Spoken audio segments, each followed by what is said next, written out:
ವಿವಿಧ ತುಕುಡಿಗಳಿಂದ ಗೌರವ ವಂದನೆಯನ್ನು ಸ್ವೀಕರಿಸಲು ಸಾಮಾನ್ಯ ಜಿಲ್ಲಾ ಉಸ್ತುವಾರಿ ಸಚಿವರು ಹಾಗೂ ಅರಣ್ಯ ಜೈವಿಕ ಮತ್ತು ಪರಿಸರ ಹಾಗೂ ಪರಿಸರ ಸಚಿವರು ಇದೀಗ ತುಂಬ ಉತ್ಸಾಹ ಮತ್ತು ಸಂಭ್ರಮದಿಂದ ಇಂದು ನೆಹರು ಸ್ಟೇಡಿಯಂನಲ್ಲಿ ತಾವೆಲ್ಲರೂ ಸೇರಿದ್ದೀರಿ.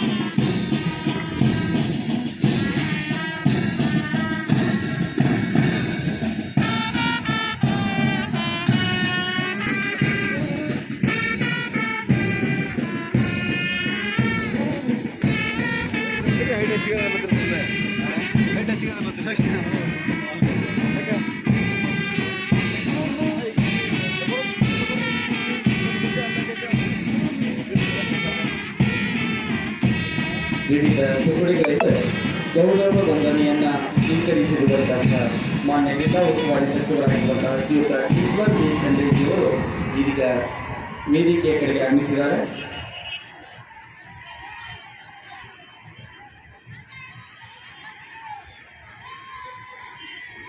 ಆತ್ಮೀಯ ಬಂಧುಗಳೇ, ಅತ್ಯಂತ ಖುಷಿ ಸಂತಸದ ಸಡಗರದ ಸಮಾರಂಭಕ್ಕೆ ನಾವೆಲ್ಲರೂ ಸಾಕ್ಷಿಯಾಗಿದ್ದೇವೆ. ಗಣರಾಜ್ಯೋತ್ಸವದ ಅಮೃತ ಮಹೋತ್ಸವದ ಸಂದರ್ಭಕ್ಕೆ ನಾವೆಲ್ಲರೂ ಇಂದು ಇಲ್ಲಿ ನೆರೆದಿರುವುದು ನಮ್ಮ ರಾಷ್ಟ್ರ ನಾಯಕರ ಗೌರವ ವಂದನೆಯನ್ನು ಸ್ವೀಕರಿಸಿ ವೇದಿಕೆಯ ಕಡೆಗೆ ಆಗಮಿಸುತ್ತಿದ್ದಾರೆ.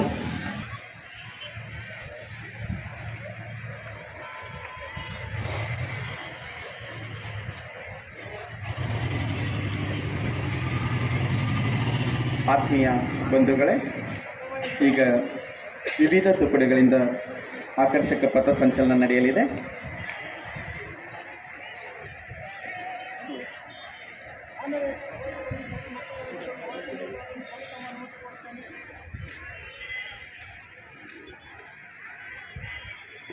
ಪರೇಡ್ ಕಮಾಂಡರ್ ಶ್ರೀ ಶರಣಪ್ಪ ಚಾಂದಕವಟಿಯವರು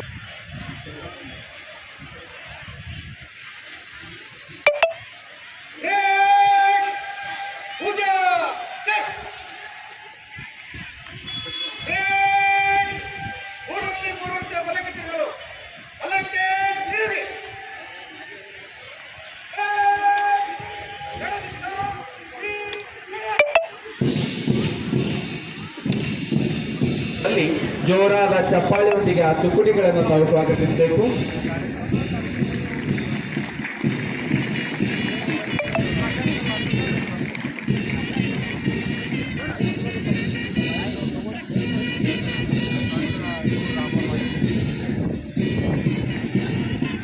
ಡಿಆರ್ನ ತುಕುಡಿ ನಮ್ಮ ವೇದಿಕೆಯ ಮುಂಭಾಗದಿಂದ ಇದೀಗ ಹಾದು ಹೋಗ್ತಾ ಇದೆ. ಶ್ರೀ ಭಾರತ್ ARSI ಅವರ ನೇತೃತ್ವದ ತಂಡ. ಜೋರಾದ ಚಪ್ಪಾಳೆಯೊಂದಿಗೆ ಆ ತಂಡಕ್ಕೆ ನಾವು ಅಭಿನಂದಿಸೋಣ. AR ತುಕಡಿ ಇದೀಗ ನಮ್ಮ ಮುಂದಿನಿಂದ ಆಕರ್ಷಕ ಪಥ ಸಂಚಲನದ ಮೂಲಕ ಹಾದು ಹೋಗ್ತಾ ಇದೆ. KSRPಯ ತುಕಡಿ ಇದೀಗ ನಮ್ಮ ಮುಂದಿನಿಂದ ಹಾದು ಹೋಗ್ತಾ ಇದೆ. ಲಾಲ್ ಸಿಂಗ್ RSI ಅವರ ನೇತೃತ್ವದ ತುಕಡಿ ಆಕರ್ಷಕವಾದಂತಹ ಕವಾಯತಿನ ಮೂಲಕ ಇದೀಗ ಹಾದು ಹೋಗ್ತಾ ಇದೆ. ನಾಗರಿಕ ಪೊಲೀಸ್ನ ತಂಡ ಅಮರ್ ಕುಲಕರ್ಣಿ PSI ಅವರ ನೇತೃತ್ವದಲ್ಲಿ ಇದೀಗ ಹಾದು ಹೋಗ್ತಾ ಇದೆ. ಜೋರಾದ ಚಪ್ಪಾಳೆಯೊಂದಿಗೆ ನಾವು ಅಭಿನಂದಿಸೋಣ. ನಮ್ಮ ಬೀದರ್ ಜಿಲ್ಲೆಯ ಹೆಮ್ಮೆ ಮಹಿಳಾ ಸುರಕ್ಷತೆಗೆ ಅತ್ಯಂತ ಹೆಚ್ಚು ಕೊಡುಗೆಯನ್ನು ಕೊಡುತ್ತಿರುವಂತಹ ಅಕ್ಕಾಪಡೆ ಶ್ರೀಮತಿ ಸುವರ್ಣ PSI ಅವರ ನೇತೃತ್ವದಲ್ಲಿ ಹಾದು ಹೋಗ್ತಾ ಇದೆ. ಜೋರಾದ ಚಪ್ಪಾಳೆಯೊಂದಿಗೆ ನಾವು ಅಕ್ಕಾಪಡೆಗೆ ಅಭಿನಂದಿಸೋಣ. ಅಬಕಾರಿ ಇಲಾಖೆಯ ತಂಡ ಶ್ರೀ ನರೇಂದ್ರ PSI ಅವರ ನೇತೃತ್ವದಲ್ಲಿ ಹಾದು ಹೋಗ್ತಾ ಇದೆ. ಜೋರಾದ ಚಪ್ಪಾಳೆಯೊಂದಿಗೆ ಅಬಕಾರಿ ಇಲಾಖೆಯ ತಂಡಕ್ಕೆ ನಾವು ಅಭಿನಂದಿಸೋಣ. ಅರಣ್ಯ ಇಲಾಖೆಯ ತಂಡ ಶಾಂತಕುಮಾರ್ DYRF ಅವರ ನೇತೃತ್ವದಲ್ಲಿ ಹಾದು ಹೋಗ್ತಾ ಇದೆ. ಅವರಿಗೆ ನಾವು ಜೋರಾದ ಚಪ್ಪಾಳೆಯೊಂದಿಗೆ ಅಭಿನಂದಿಸೋಣ. ಇದೀಗ ಸೀನಿಯರ್ NCCಯ ತಂಡ ಆನಂದ್ ಅವರ ನೇತೃತ್ವದಲ್ಲಿ ಹಾದು ಹೋಗ್ತಾ ಇದೆ. ಜೋರಾದ ಚಪ್ಪಾಳೆಯೊಂದಿಗೆ ಆ NCCಯ ತಂಡಕ್ಕೆ ನಾವು ಅಭಿನಂದನೆಯನ್ನು ಸಲ್ಲಿಸೋಣ. ಜೂನಿಯರ್ NCCಯ ತಂಡ ಮಸ್ತಾನ್ ಅವರ ನೇತೃತ್ವದಲ್ಲಿ ಹಾದು ಹೋಗ್ತಾ ಇದೆ. ಜೋರಾದ ಚಪ್ಪಾಳೆಯೊಂದಿಗೆ ಆ ಮಕ್ಕಳಿಗೆ ನಾವು ಅಭಿನಂದನೆಯನ್ನು ಸಲ್ಲಿಸೋಣ. ಭಾರತ್ ಸೇವಾದಳದ ತುಕಡಿ ಕುಮಾರಿ ಸೌಂದರ್ಯ ನೇತೃತ್ವದಲ್ಲಿ ಹಾದು ಹೋಗ್ತಾ ಇದೆ. ಜೋರಾದ ಚಪ್ಪಾಳೆಯೊಂದಿಗೆ ಆ ಮಕ್ಕಳಿಗೆ ನಾವು ಅಭಿನಂದನೆಯನ್ನು ಸಲ್ಲಿಸೋಣ. ಸ್ಕೌಟ್ಸ್ನ ತಂಡ ಕುಮಾರ್ ಮಂಜುನಾಥ್ ಗಾಡಿಯವರ ನೇತೃತ್ವದಲ್ಲಿ ಹಾದು ಹೋಗ್ತಾ ಇದೆ. ಆ ಮಕ್ಕಳಿಗೆ ಜೋರಾದ ಚಪ್ಪಾಳೆಯೊಂದಿಗೆ ನಾವು ಅಭಿನಂದನೆ ಸಲ್ಲಿಸೋಣ.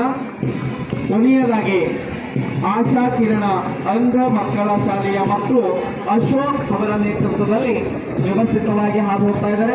ಆ ಮಕ್ಕಳಿಗೂ ಕೂಡ ನಾವು ಅಭಿನಂದನೆಯನ್ನು ಜೋರಾದ ಚಪ್ಪಾಳೆಯ ಮೂಲಕ ಸಲ್ಲಿಸೋಣ. ಆಕರ್ಷಕವಾದಂತಹ ಕವಾಯತ್ತು ವ್ಯವಸ್ಥಿತವಾದಂತಹ ರೀತಿಯಲ್ಲಿ ವೇದಿಕೆಯ ಮುಂಭಾಗದಿಂದ ಹಾದು ಹೋಗ್ತಾ ಇದೆ.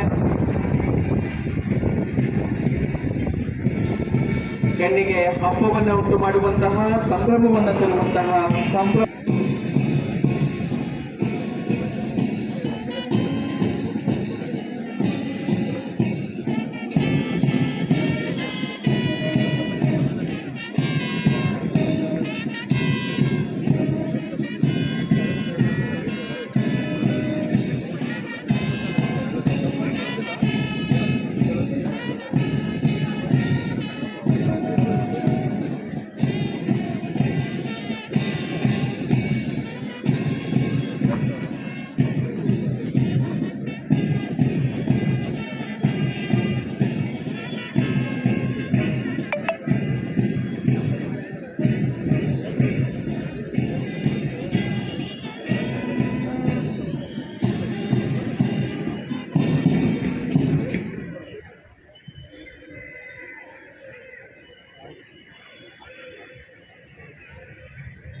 ಆಕರ್ಷಕವಾದ ಪಥ ಸಂಚಲನವನ್ನು ನಡೆಸುವಂತಹ ಎಲ್ಲ ತುಕಡಿಗಳಿಗೆ ಅನಂತ ಧನ್ಯವಾದಗಳು.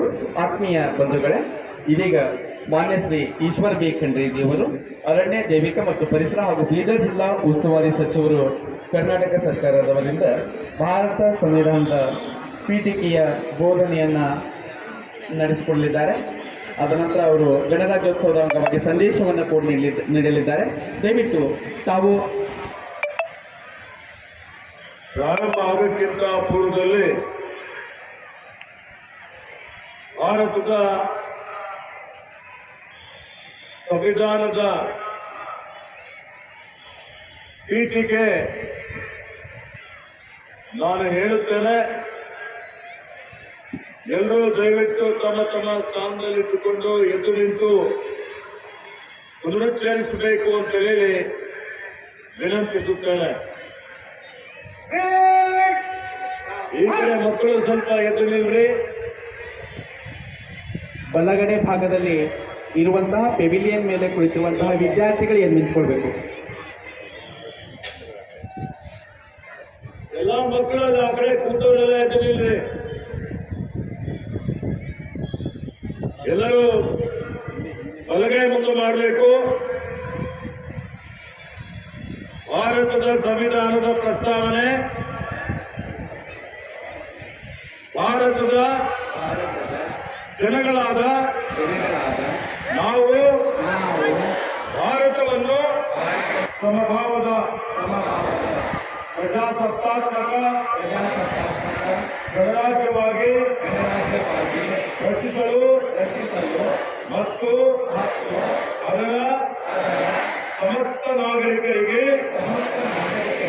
ಸಾಮಾಜಿಕ, ಆರ್ಥಿಕ ಮತ್ತು ರಾಜಕೀಯ ನ್ಯಾಯ, ವಿಚಾರ, ಅಭಿವ್ಯಕ್ತಿ, ವಿಶ್ವಾಸ, ಧರ್ಮಶ್ರದ್ಧೆ ಮತ್ತು ಮತ್ತು ಉಪಾಸನಾ ಹಾಗೂ ಅವಕಾಶ ಸಮಾನತೆ ಅವಕಾಶ ಸಮಾನತೆ ದೊರೆಯುವಂತೆ ಮಾಡಲು ಸುನಿಶ್ಚಿತಗೊಳಿಸಿ ಅವರಲ್ಲಿ ರಾಷ್ಟ್ರ ಭಾವನೆಯನ್ನು ವೃದ್ಧಿಗೊಳಿಸಲು ಸಂಕಲ್ಪ ಮಾಡಿದವರಾಗಿ ನಮ್ಮ ಸಂವಿಧಾನ 1949ನೆಯ ತಿಂಗಳ 26ನೆಯ ತಾರೀಖಾದ ಈ ದಿವಸ ಈ ಮೂಲಕ ಈ ಸಂವಿಧಾನವನ್ನು ಅಂಗೀಕರಿಸಿ ಅಧಿನಿಯಮಿಸಿ ಅರ್ಪಿಸಿಕೊಂಡಿದ್ದೇವೆ. ಗುಪ್ಪಲಿಲ್ಲ. बोलो भारत माता की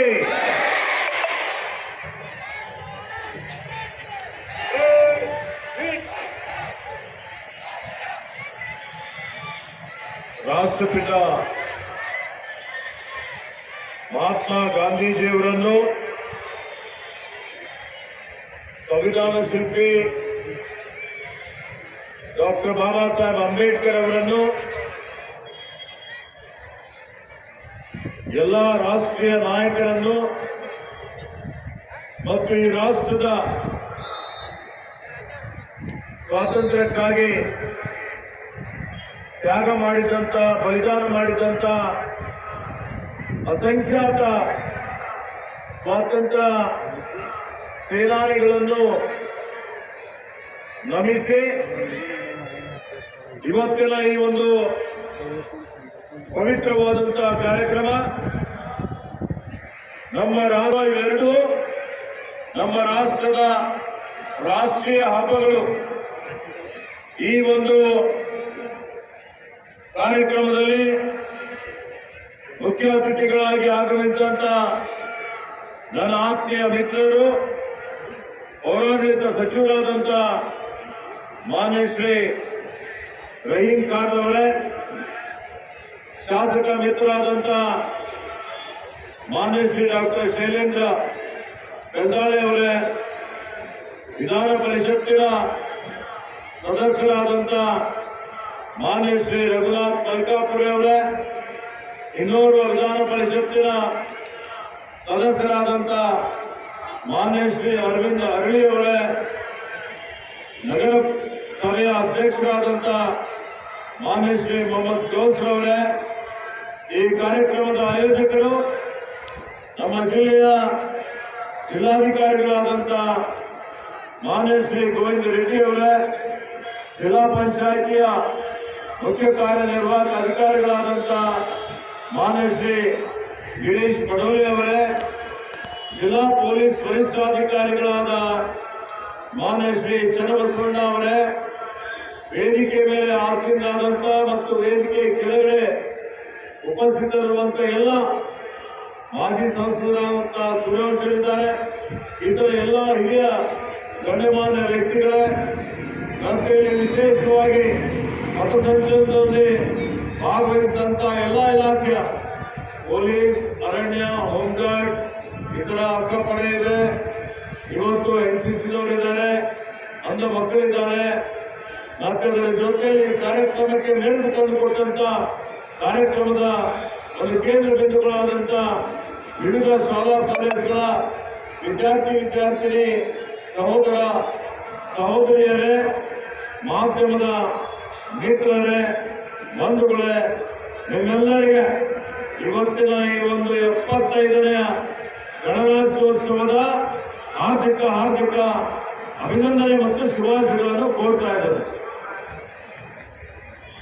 ಆತ್ಮೀಯ ಬಂಧುಗಳೇ, ಇವತ್ತು ನಮ್ಮ ರಾಷ್ಟ್ರಕ್ಕೆ ಸ್ವಾತಂತ್ರ್ಯ ಸಿಕ್ಕಿದಂಥದ್ದು 15ನೇ ಆಗಸ್ಟ್ 1947.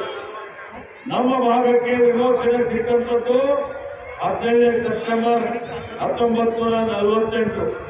ನಾವು ನಮ್ಮದೇ ಆದಂಥ ಸಂವಿಧಾನವನ್ನು ಅಳವಡಿಸಿಕೊಂಡು ಅದನ್ನು ನಾವು ಜಾರಿಗೆ ತಂದು ನಾವು ಆಡಳಿತ ನಡೆಸತಕ್ಕಂಥದ್ದು 74 ವರ್ಷ ಮುಗಿದು 75ನೇ ವರ್ಷದಲ್ಲಿ ನಾವೀಗ ಪಾದಾರ್ಪಣೆ ಮಾಡಿದ್ದೇವೆ. ಇವತ್ತಿನ ದಿವಸ ನಾವೆಲ್ಲ ಇವತ್ತು ನಮ್ಮಲ್ಲಿ ದೇಶದಲ್ಲಿ ಈ ರಾಷ್ಟ್ರಕ್ಕಾಗಿ ಯಾರ್ಯಾರು ಹೋರಾಟ ಮಾಡಿದ್ದಾರೆ, ತ್ಯಾಗ ಮಾಡಿದ್ದಾರೆ, ಬಲಿದಾನ ಕೊಟ್ಟಿದ್ದಾರೆ, ರಕ್ತ ಸುರಿಸಿದ್ದಾರೆ, ಈ ತ್ರಿವರ್ಣ ಧ್ವಜದ ಗೌರವಕ್ಕಾಗಿ ತಮ್ಮನ್ನು ತಾವು ಸಮರ್ಪಣೆ ಮಾಡಿಕೊಂಡಿದ್ದಾರೆ. ರಾಷ್ಟ್ರಪಿತ ಮಹಾತ್ಮ ಗಾಂಧೀಜಿಯವರ ನೇತೃತ್ವದಲ್ಲಿ ಶಾಂತಿಯುತವಾಗಿ ಸುಮಾರು ಚಳವಳಿ ನಡೆದು 200 ವರ್ಷಗಳಿಗಿಂತಲೂ ಜಾಸ್ತಿ ರಾಷ್ಟ್ರ ಪರಕೀಯರ ಆಡಳಿತದಲ್ಲಿತ್ತು, ಅಂಗ್ರೇಜರ ಆಡಳಿತದಲ್ಲಿತ್ತು. ಆ ವಿರುದ್ಧ ಹೋರಾಟ ಮಾಡಿ, ಸಂಘರ್ಷ ಮಾಡಿ, ಚಳವಳಿ ಮಾಡಿ, ಜೈಲಿಗೆ ಹೋಗಿ ಇವತ್ತು ತ್ಯಾಗ ಮಾಡಿ, ರಕ್ತ ಕೊಟ್ಟು ಇವತ್ತು ಅನೇಕ ಜನ ಹುತಾತ್ಮರಾಗಿದ್ದಾರೆ. ನಮಗೆ ಇವತ್ತು ಬಂಧನದಿಂದ ಮುಕ್ತಗೊಳಿಸಲಾಗಿದೆ. ನಾವು ನಮ್ಮದೇ ಆದಂತಹ ಆಡಳಿತ ನಡೆಸ್ತಾ ಇದ್ದೇವೆ. ಅದಕ್ಕೆ ಈ ವೇದಿಕೆ ಮುಖಾಂತರ ಈ ರಾಷ್ಟ್ರಕ್ಕಾಗಿ ಹೋರಾಟ ಮಾಡಿ, ತ್ಯಾಗ ಮಾಡಿ, ಬಲಿದಾನ ಮಾಡಿದಂತ ಎಲ್ಲ ಇವತ್ತೇನು ಮಹಾತ್ಮ ಗಾಂಧೀಜಿಯವರು, ಸುಭಾಷ್ ಚಂದ್ರ ಬೋಸ್ ಅವರು, ತಾತ್ಯಾ ಟೋಪಿಯವರು, ಇವತ್ತು ಲಾಲ್ ಬಹದ್ದೂರ್ ಶಾಸ್ತ್ರಿಯವರು, ಇವತ್ತೇನು ಅನೇಕ ಜನ ಸುಭಾಷ್ ಚಂದ್ರ ಬೋಸ್ ಅವರು, ಭಗತ್ ಸಿಂಗ್ ಅವರು, ಚಂದ್ರಶೇಖರ್ ಆಜಾದ್ ಅವರು, ಡಾಕ್ಟರ್ ಬಾಬಾ ಸಾಹೇಬ್ ಅಂಬೇಡ್ಕರ್ ಅವರು, ಇನ್ನೂ ಅನೇಕ ಸುಮಾರು ಜನ, ಅಸಂಖ್ಯಾತ ಜನ ಇವತ್ತು ರಾಷ್ಟ್ರಕ್ಕಾಗಿ ಬಲಿದಾನ ಕೊಟ್ಟಿದ್ದಾರೆ. ಜಲಿಯನ್ವಾಲಾ ಬಾಗ್ ಅಂತ ಹತ್ಯಾಕಾಂಡ ಆಗಿದೆ, ಗೋಸ್ಕರ ಹತ್ಯಾಕಾಂಡ ಆಗಿದೆ. ಅದೆಲ್ಲ ಇವತ್ತು ಏನು ತ್ಯಾಗ ಮಾಡಿದಂಥವರೆಲ್ಲರಿಗೆ ಇವತ್ತು ಸ್ಮರಿಸುತ್ತಾ ಏನಿವತ್ತು ನಮಗೆ ಇಡೀ ವಿಶ್ವಕ್ಕೆ ಮಾದರಿಯಾದಂತಹ ಸಂವಿಧಾನ, ಇವತ್ತೇನು ಡಾಕ್ಟರ್ ಮಹಾಮಾನವತಾವಾದಿ ಡಾಕ್ಟರ್ ಬಾಬಾ ಸಾಹೇಬ್ ಅಂಬೇಡ್ಕರ್ ಅವರು ಇವತ್ತು ಸಂವಿಧಾನ ರಚನಾ ಸಮಿತಿ ಅಧ್ಯಕ್ಷರಾಗಿ ಜಗತ್ತಿನಲ್ಲಿರುವಂತಹ ಎಲ್ಲ ಸಂವಿಧಾನದ ಅಧ್ಯಯನ ಮಾಡಿ ಇವತ್ತು ಈ ದೇಶದಲ್ಲಿ ಏನು ಅನೇಕ ಜಾತಿ, ಅನೇಕ ಭಾಷೆ, ಅನೇಕ ಧರ್ಮದ ಏನು ಜನ ಇದ್ದಾರೆ, ಈ ದೇಶವನ್ನು ಒಗ್ಗೂಡಿಸುವಂತ ದೃಷ್ಟಿಯಿಂದ ಇವತ್ತು ಮುಂಬರುವಂತಹ ದಿನಮಾನಗಳಲ್ಲಿ ದೂರದರ್ಶಿತ್ವ ಇಟ್ಟುಕೊಂಡು ಎಲ್ಲಾ ಸಂಕಷ್ಟಗಳಿಗೆ, ಸಮಸ್ಯೆಗಳಿಗೆ ನಮ್ಮ ಸಂವಿಧಾನದಲ್ಲಿ ಇವತ್ತು ಅದಕ್ಕೆ ಪರಿಹಾರ ಇದೆ. ಆ ರೀತಿಯಲ್ಲಿ 2 ವರ್ಷ 11 ತಿಂಗಳು 17 ದಿವಸ ಎಲ್ಲರ ಜೊತೆಯಲ್ಲಿ ಸಮಾಲೋಚನೆ ಮಾಡಿ ಇಡೀ ಜಗತ್ತಿಗೆ ಮಾದರಿಯಾದಂತ, ಆದರ್ಶವಾದಂತ ಏನು ಸಂವಿಧಾನವನ್ನು ಕೊಟ್ಟಿದ್ದಾರೆ ಬಾಬಾ ಸಾಹೇಬ್ ಅಂಬೇಡ್ಕರ್ ಅವರು. ಆ ಸಂವಿಧಾನದ ಅಡಿಯಲ್ಲಿ ಇವತ್ತು ನಾವೇನು ಆಡಳಿತ ಮಾಡ್ತಾ ಇದ್ದೇವೆ. ಈಗಾಗಲೇ ಸಂವಿಧಾನದ ಒಂದು ಪೀಠಿಕೆಯನ್ನು ಓದಿದ್ದೇವೆ. ಅದರಲ್ಲಿ ಇವತ್ತು ನಾವು ಹೇಳ್ತೇವೆ, ಪ್ರತಿಯೊಬ್ಬರಿಗೂ ಸಾಮಾಜಿಕ ನ್ಯಾಯ ಸಿಗಬೇಕು ಅನ್ನುವಂಥದ್ದು, ವಿವಿಧತೆಯಲ್ಲಿ ಏಕತೆ, ಬಹುತ್ವ, ಅದೇ ನಮ್ಮ ಶಕ್ತಿ. ಇವತ್ತು ಎಲ್ಲರಿಗೂ ಈ ದೇಶದಲ್ಲಿ ಇರುವಂತವರಿಗೆ ಸಾಮಾಜಿಕ ಒಂದು ರೀತಿಯಲ್ಲಿ ನ್ಯಾಯ ಅವರಿಗೆ ಸಿಗಬೇಕು, ಆರ್ಥಿಕ ನ್ಯಾಯ ಸಿಗಬೇಕು, ರಾಜಕೀಯ ನ್ಯಾಯ ಸಿಗಬೇಕು. ಜೊತೆಯಲ್ಲಿ ಇಲ್ಲಿ ಯಾರು ಇಲ್ಲಿನ ನಿವಾಸಿಗಳಿಗೆ ಯಾರು ಎಲ್ಲೇ ಬೇಕಾದರೂ ವಾಸ ಮಾಡಬಹುದು, ಯಾವುದೇ ವ್ಯಾಪಾರ ಮಾಡಬಹುದು, ಅಭಿವ್ಯಕ್ತಿ ಸ್ವಾತಂತ್ರ್ಯ ಇದೆ. ಇವತ್ತು ಸರ್ಕಾರದ ನಿರ್ಣಯಗಳನ್ನು ಪ್ರಜಾಪ್ರಭುತ್ವದಲ್ಲಿ ಟೀಕೆ ಮಾಡಲಿಕ್ಕೆ, ಇವತ್ತು ಪ್ರತಿಭಟನೆ ಮಾಡಲಿಕ್ಕೆ ಎಲ್ಲದಕ್ಕೂ ಇವತ್ತು ಅವಕಾಶ ಇದೆ. ಯಾವುದೇ ಮಾಧ್ಯಮಗಳು, ಪತ್ರಿಕೆಗಳು ಎಲ್ಲಿ ಬೇಕು ಅಲ್ಲಿ ಪ್ರಾರಂಭ ಮಾಡಬಹುದು. ಹೀಗಾಗಿ ಇಂಥ ಏನು ತಮ್ಮ ವಿಚಾರಗಳನ್ನು ವ್ಯಕ್ತಪಡಿಸಬಹುದು, ಅದರ ಜೊತೆಯಲ್ಲಿ ತಮ್ಮ ಧರ್ಮದ ಆಚರಣೆ ಮಾಡಬಹುದು. ಇವತ್ತು ಯಾವುದೇ ರೀತಿಯಲ್ಲಿ ಸ್ಥಾನಮಾನಗಳಲ್ಲಿ ಯಾವುದೇ ಏರುಪೇರುಗಳನ್ನ, ಯಾರು ಮೇಲಲ್ಲ, ಯಾರು ಕೀಳಲ್ಲ ಅನ್ನುವಂಥದ್ದು ನಮ್ಮ ಪ್ರತಿಯೊಬ್ಬರು ಗೌರವಯುತವಾದಂತ ಜೀವನವನ್ನು ಸಾಗಿಸಲಿಕ್ಕೆ ಸಂಪೂರ್ಣವಾದಂತ ಒಂದು ಅಧಿಕಾರ ಇದೆ. ಅಧಿಕಾರದ ಜೊತೆಯಲ್ಲಿ ಇವತ್ತೇನು ಜವಾಬ್ದಾರಿಗಳಿದ್ದಾವೆ, ಅಧಿಕಾರ ಇದೆ ಅಂತ ತಿಳ್ಕೊಂಡು ನಾವು ಬೇರೆಯವರಿಗೆ ಕಿರುಕುಳ ಕೊಡುವಂಥದ್ದು ಮತ್ತೊಂದು ಮಾಡಲಿಕ್ಕೆ ಅವಕಾಶ ಇಲ್ಲ. ಹೀಗಾಗಿ ಈ ದೇಶದ ಏಕತೆ, ಅಖಂಡತೆ, ಸಮಗ್ರತೆ ಇವತ್ತದನ್ನು ಕಾಪಾಡಿಕೊಂಡು ಸಹೋದರತ್ವ, ಸಹಬಾಳ್ವೆಯ ತಳದ ಮೇಲೆ ಸುಂದರವಾದಂತ, ಭವ್ಯವಾದಂತ ಸಮಾಜ ನಿರ್ಮಾಣ ಆಗಬೇಕು. ಎಲ್ಲಿ ಇವತ್ತು ಅಸಮಾನತೆ ಇರಬಾರದು ಅನ್ನುವಂಥದ್ದು. ಆ ರೀತಿಯಲ್ಲಿ ಏನು ನಮಗೆ ಸಂವಿಧಾನ ಇವತ್ತು ರಚನೆ ಆಗಿದೆ, ಅದರ ಪ್ರಕಾರ ನಡೀತಾ ಇದ್ದಾವೆ. ಇವತ್ತು 74 ವರ್ಷಗಳಲ್ಲಿ ಭಾರತ ರಾಷ್ಟ್ರ ಬಹಳಷ್ಟು ಪ್ರಗತಿಯನ್ನು ಸಾಧಿಸಿದೆ. ಸಾಮಾಜಿಕ, ಆರ್ಥಿಕ, ಶೈಕ್ಷಣಿಕ, ಔದ್ಯೋಗಿಕ ರಂಗದಲ್ಲಿ, ವಿಜ್ಞಾನದಲ್ಲಿ, ತಂತ್ರಜ್ಞಾನದಲ್ಲಿ, ಕೃಷಿಯಲ್ಲಿ, ಇವತ್ತು ಎಲ್ಲಾ ಕ್ಷೇತ್ರಗಳಲ್ಲಿ ನೋಡಿ ನೀವು ಕೆಲವೊಂದು ಜನ ಹೇಳ್ತಾರೆ, ಹಿಂದೆ ಏನಾಗಿದೆ 60 ವರ್ಷ 65 ವರ್ಷ ಆಲೋಚನೆ ಮಾಡಿ.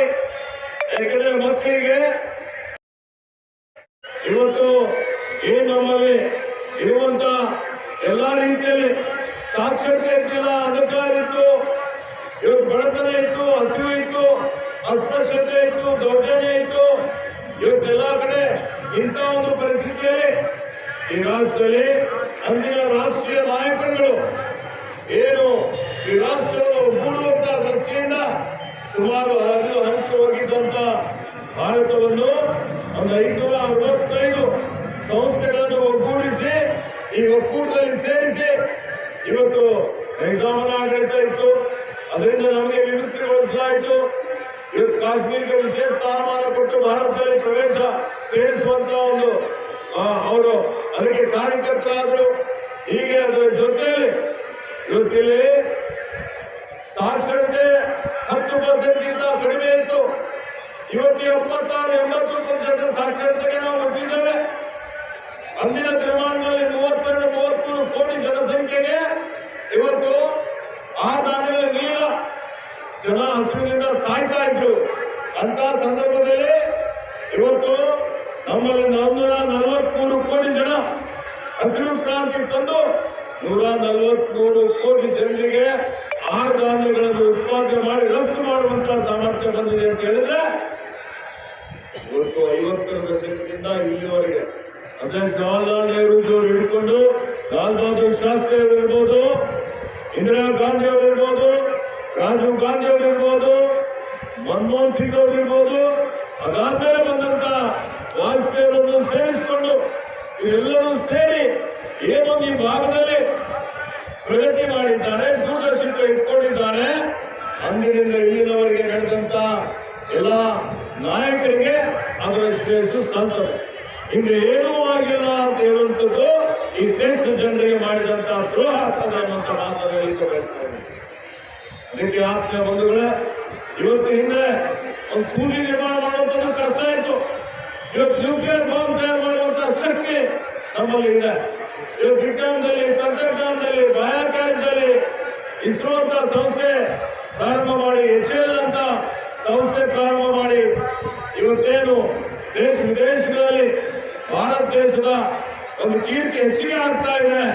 ಅದಕ್ಕೆಲ್ಲ ನಮ್ಮ ನಾಯಕರುಗಳು ಕಾರಣಕರ್ತರು ಅನ್ನುವಂಥ ಮಾತನ್ನು ನಾನು ಹೇಳಿಕೆ ಬಯಸ್ತಾ ಇದ್ದೀನಿ.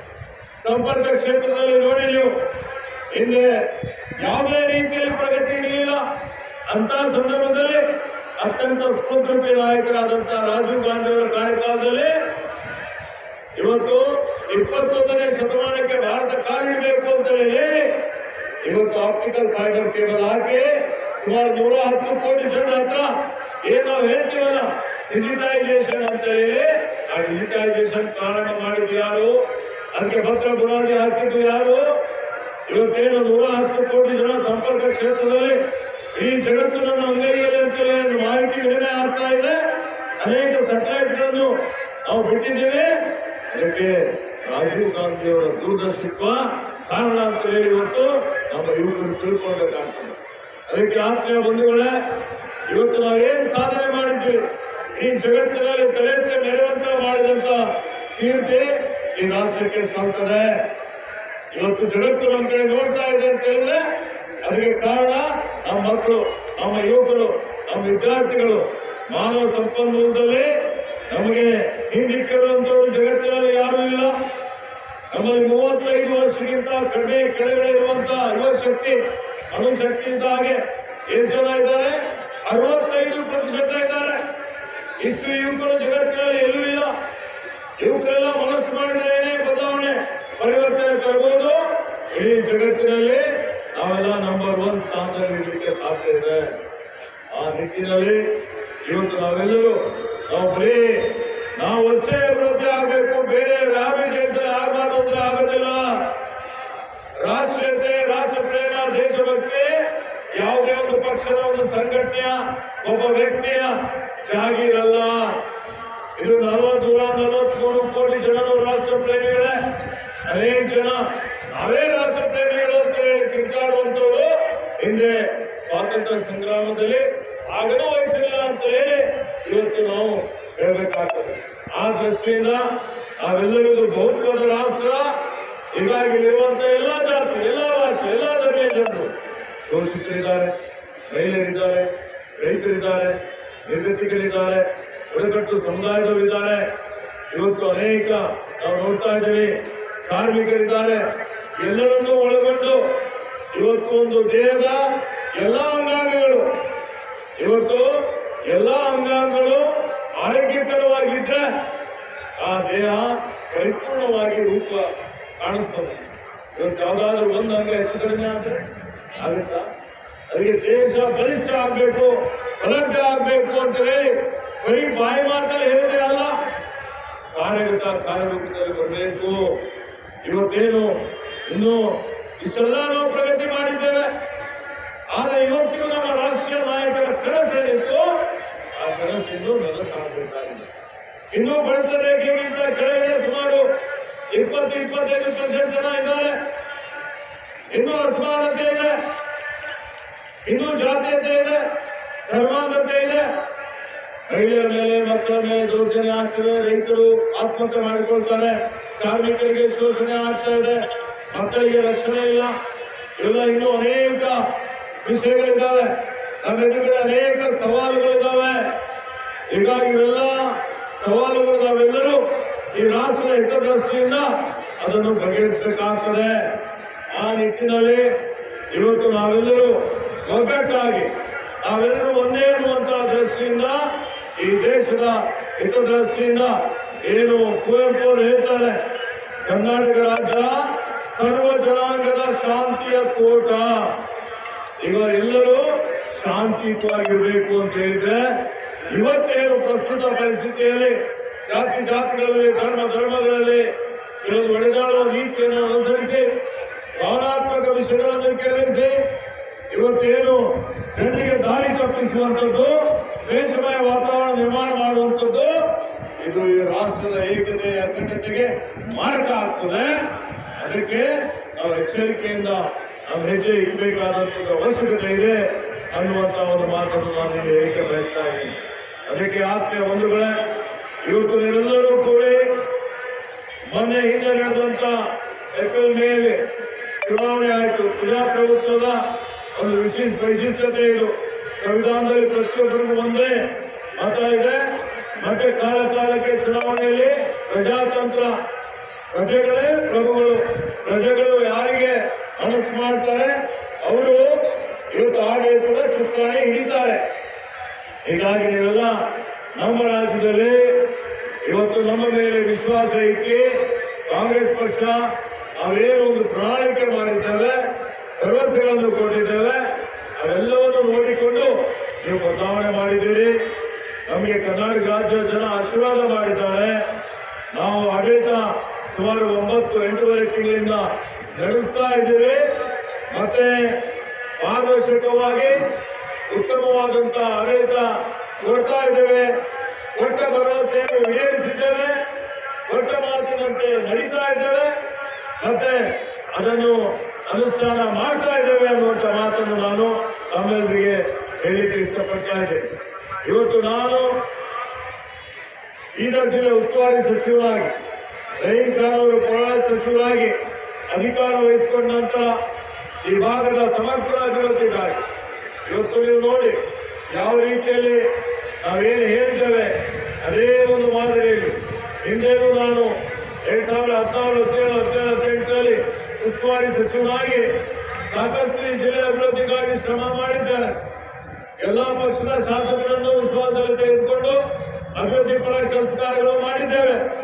ಈಗಲೂ ಇವತ್ತು ನಾವು ಬಂದ ಮೇಲೆ ಕಲ್ಯಾಣ ಕರ್ನಾಟಕದ ಬೀದರ್ ಜಿಲ್ಲೆಯ ವಿಶೇಷವಾದಂತಹ ಅಭಿವೃದ್ಧಿಗಾಗಿ, ಯಾಕೆಂದರೆ ನಮ್ಮ ಜಿಲ್ಲೆಗೆ ಪ್ರಾದೇಶಿಕ ಅಸಮತೋಲನದಿಂದ ಸುಮಾರು ಬೇರೆ ಬೇರೆ ಕ್ಷೇತ್ರದಲ್ಲಿ ಐತಿಹಾಸಿಕವಾಗಿ ಇವತ್ತು ನಾವೆಲ್ಲ ಅತ್ಯಂತ ಶ್ರೀಮಂತವಾದಂತಹ ಒಂದು ಜಿಲ್ಲೆ ಇದ್ದು ಅನೇಕ ನಾನಾ ಕಾರಣಗಳಿಂದಾಗಿ ನಾವು ವಿವಿಧ ಕ್ಷೇತ್ರದಲ್ಲಿ ಇವತ್ತು ಹಿಂದೆ ಇದ್ದೇವೆ.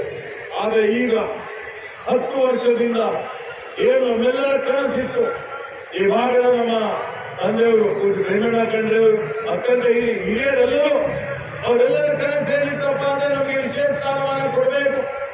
ನಾವೆಲ್ಲ ಕರ್ನಾಟಕ ರಾಜ್ಯದಲ್ಲಿ ಭಾಷಾವಾರು ಪ್ರಾಂತ ರಕ್ಷಣೆ ಆದ್ಮೇಲೆ ಸೇರ್ಪಡೆ ಆಗಿದ್ದೇವೆ.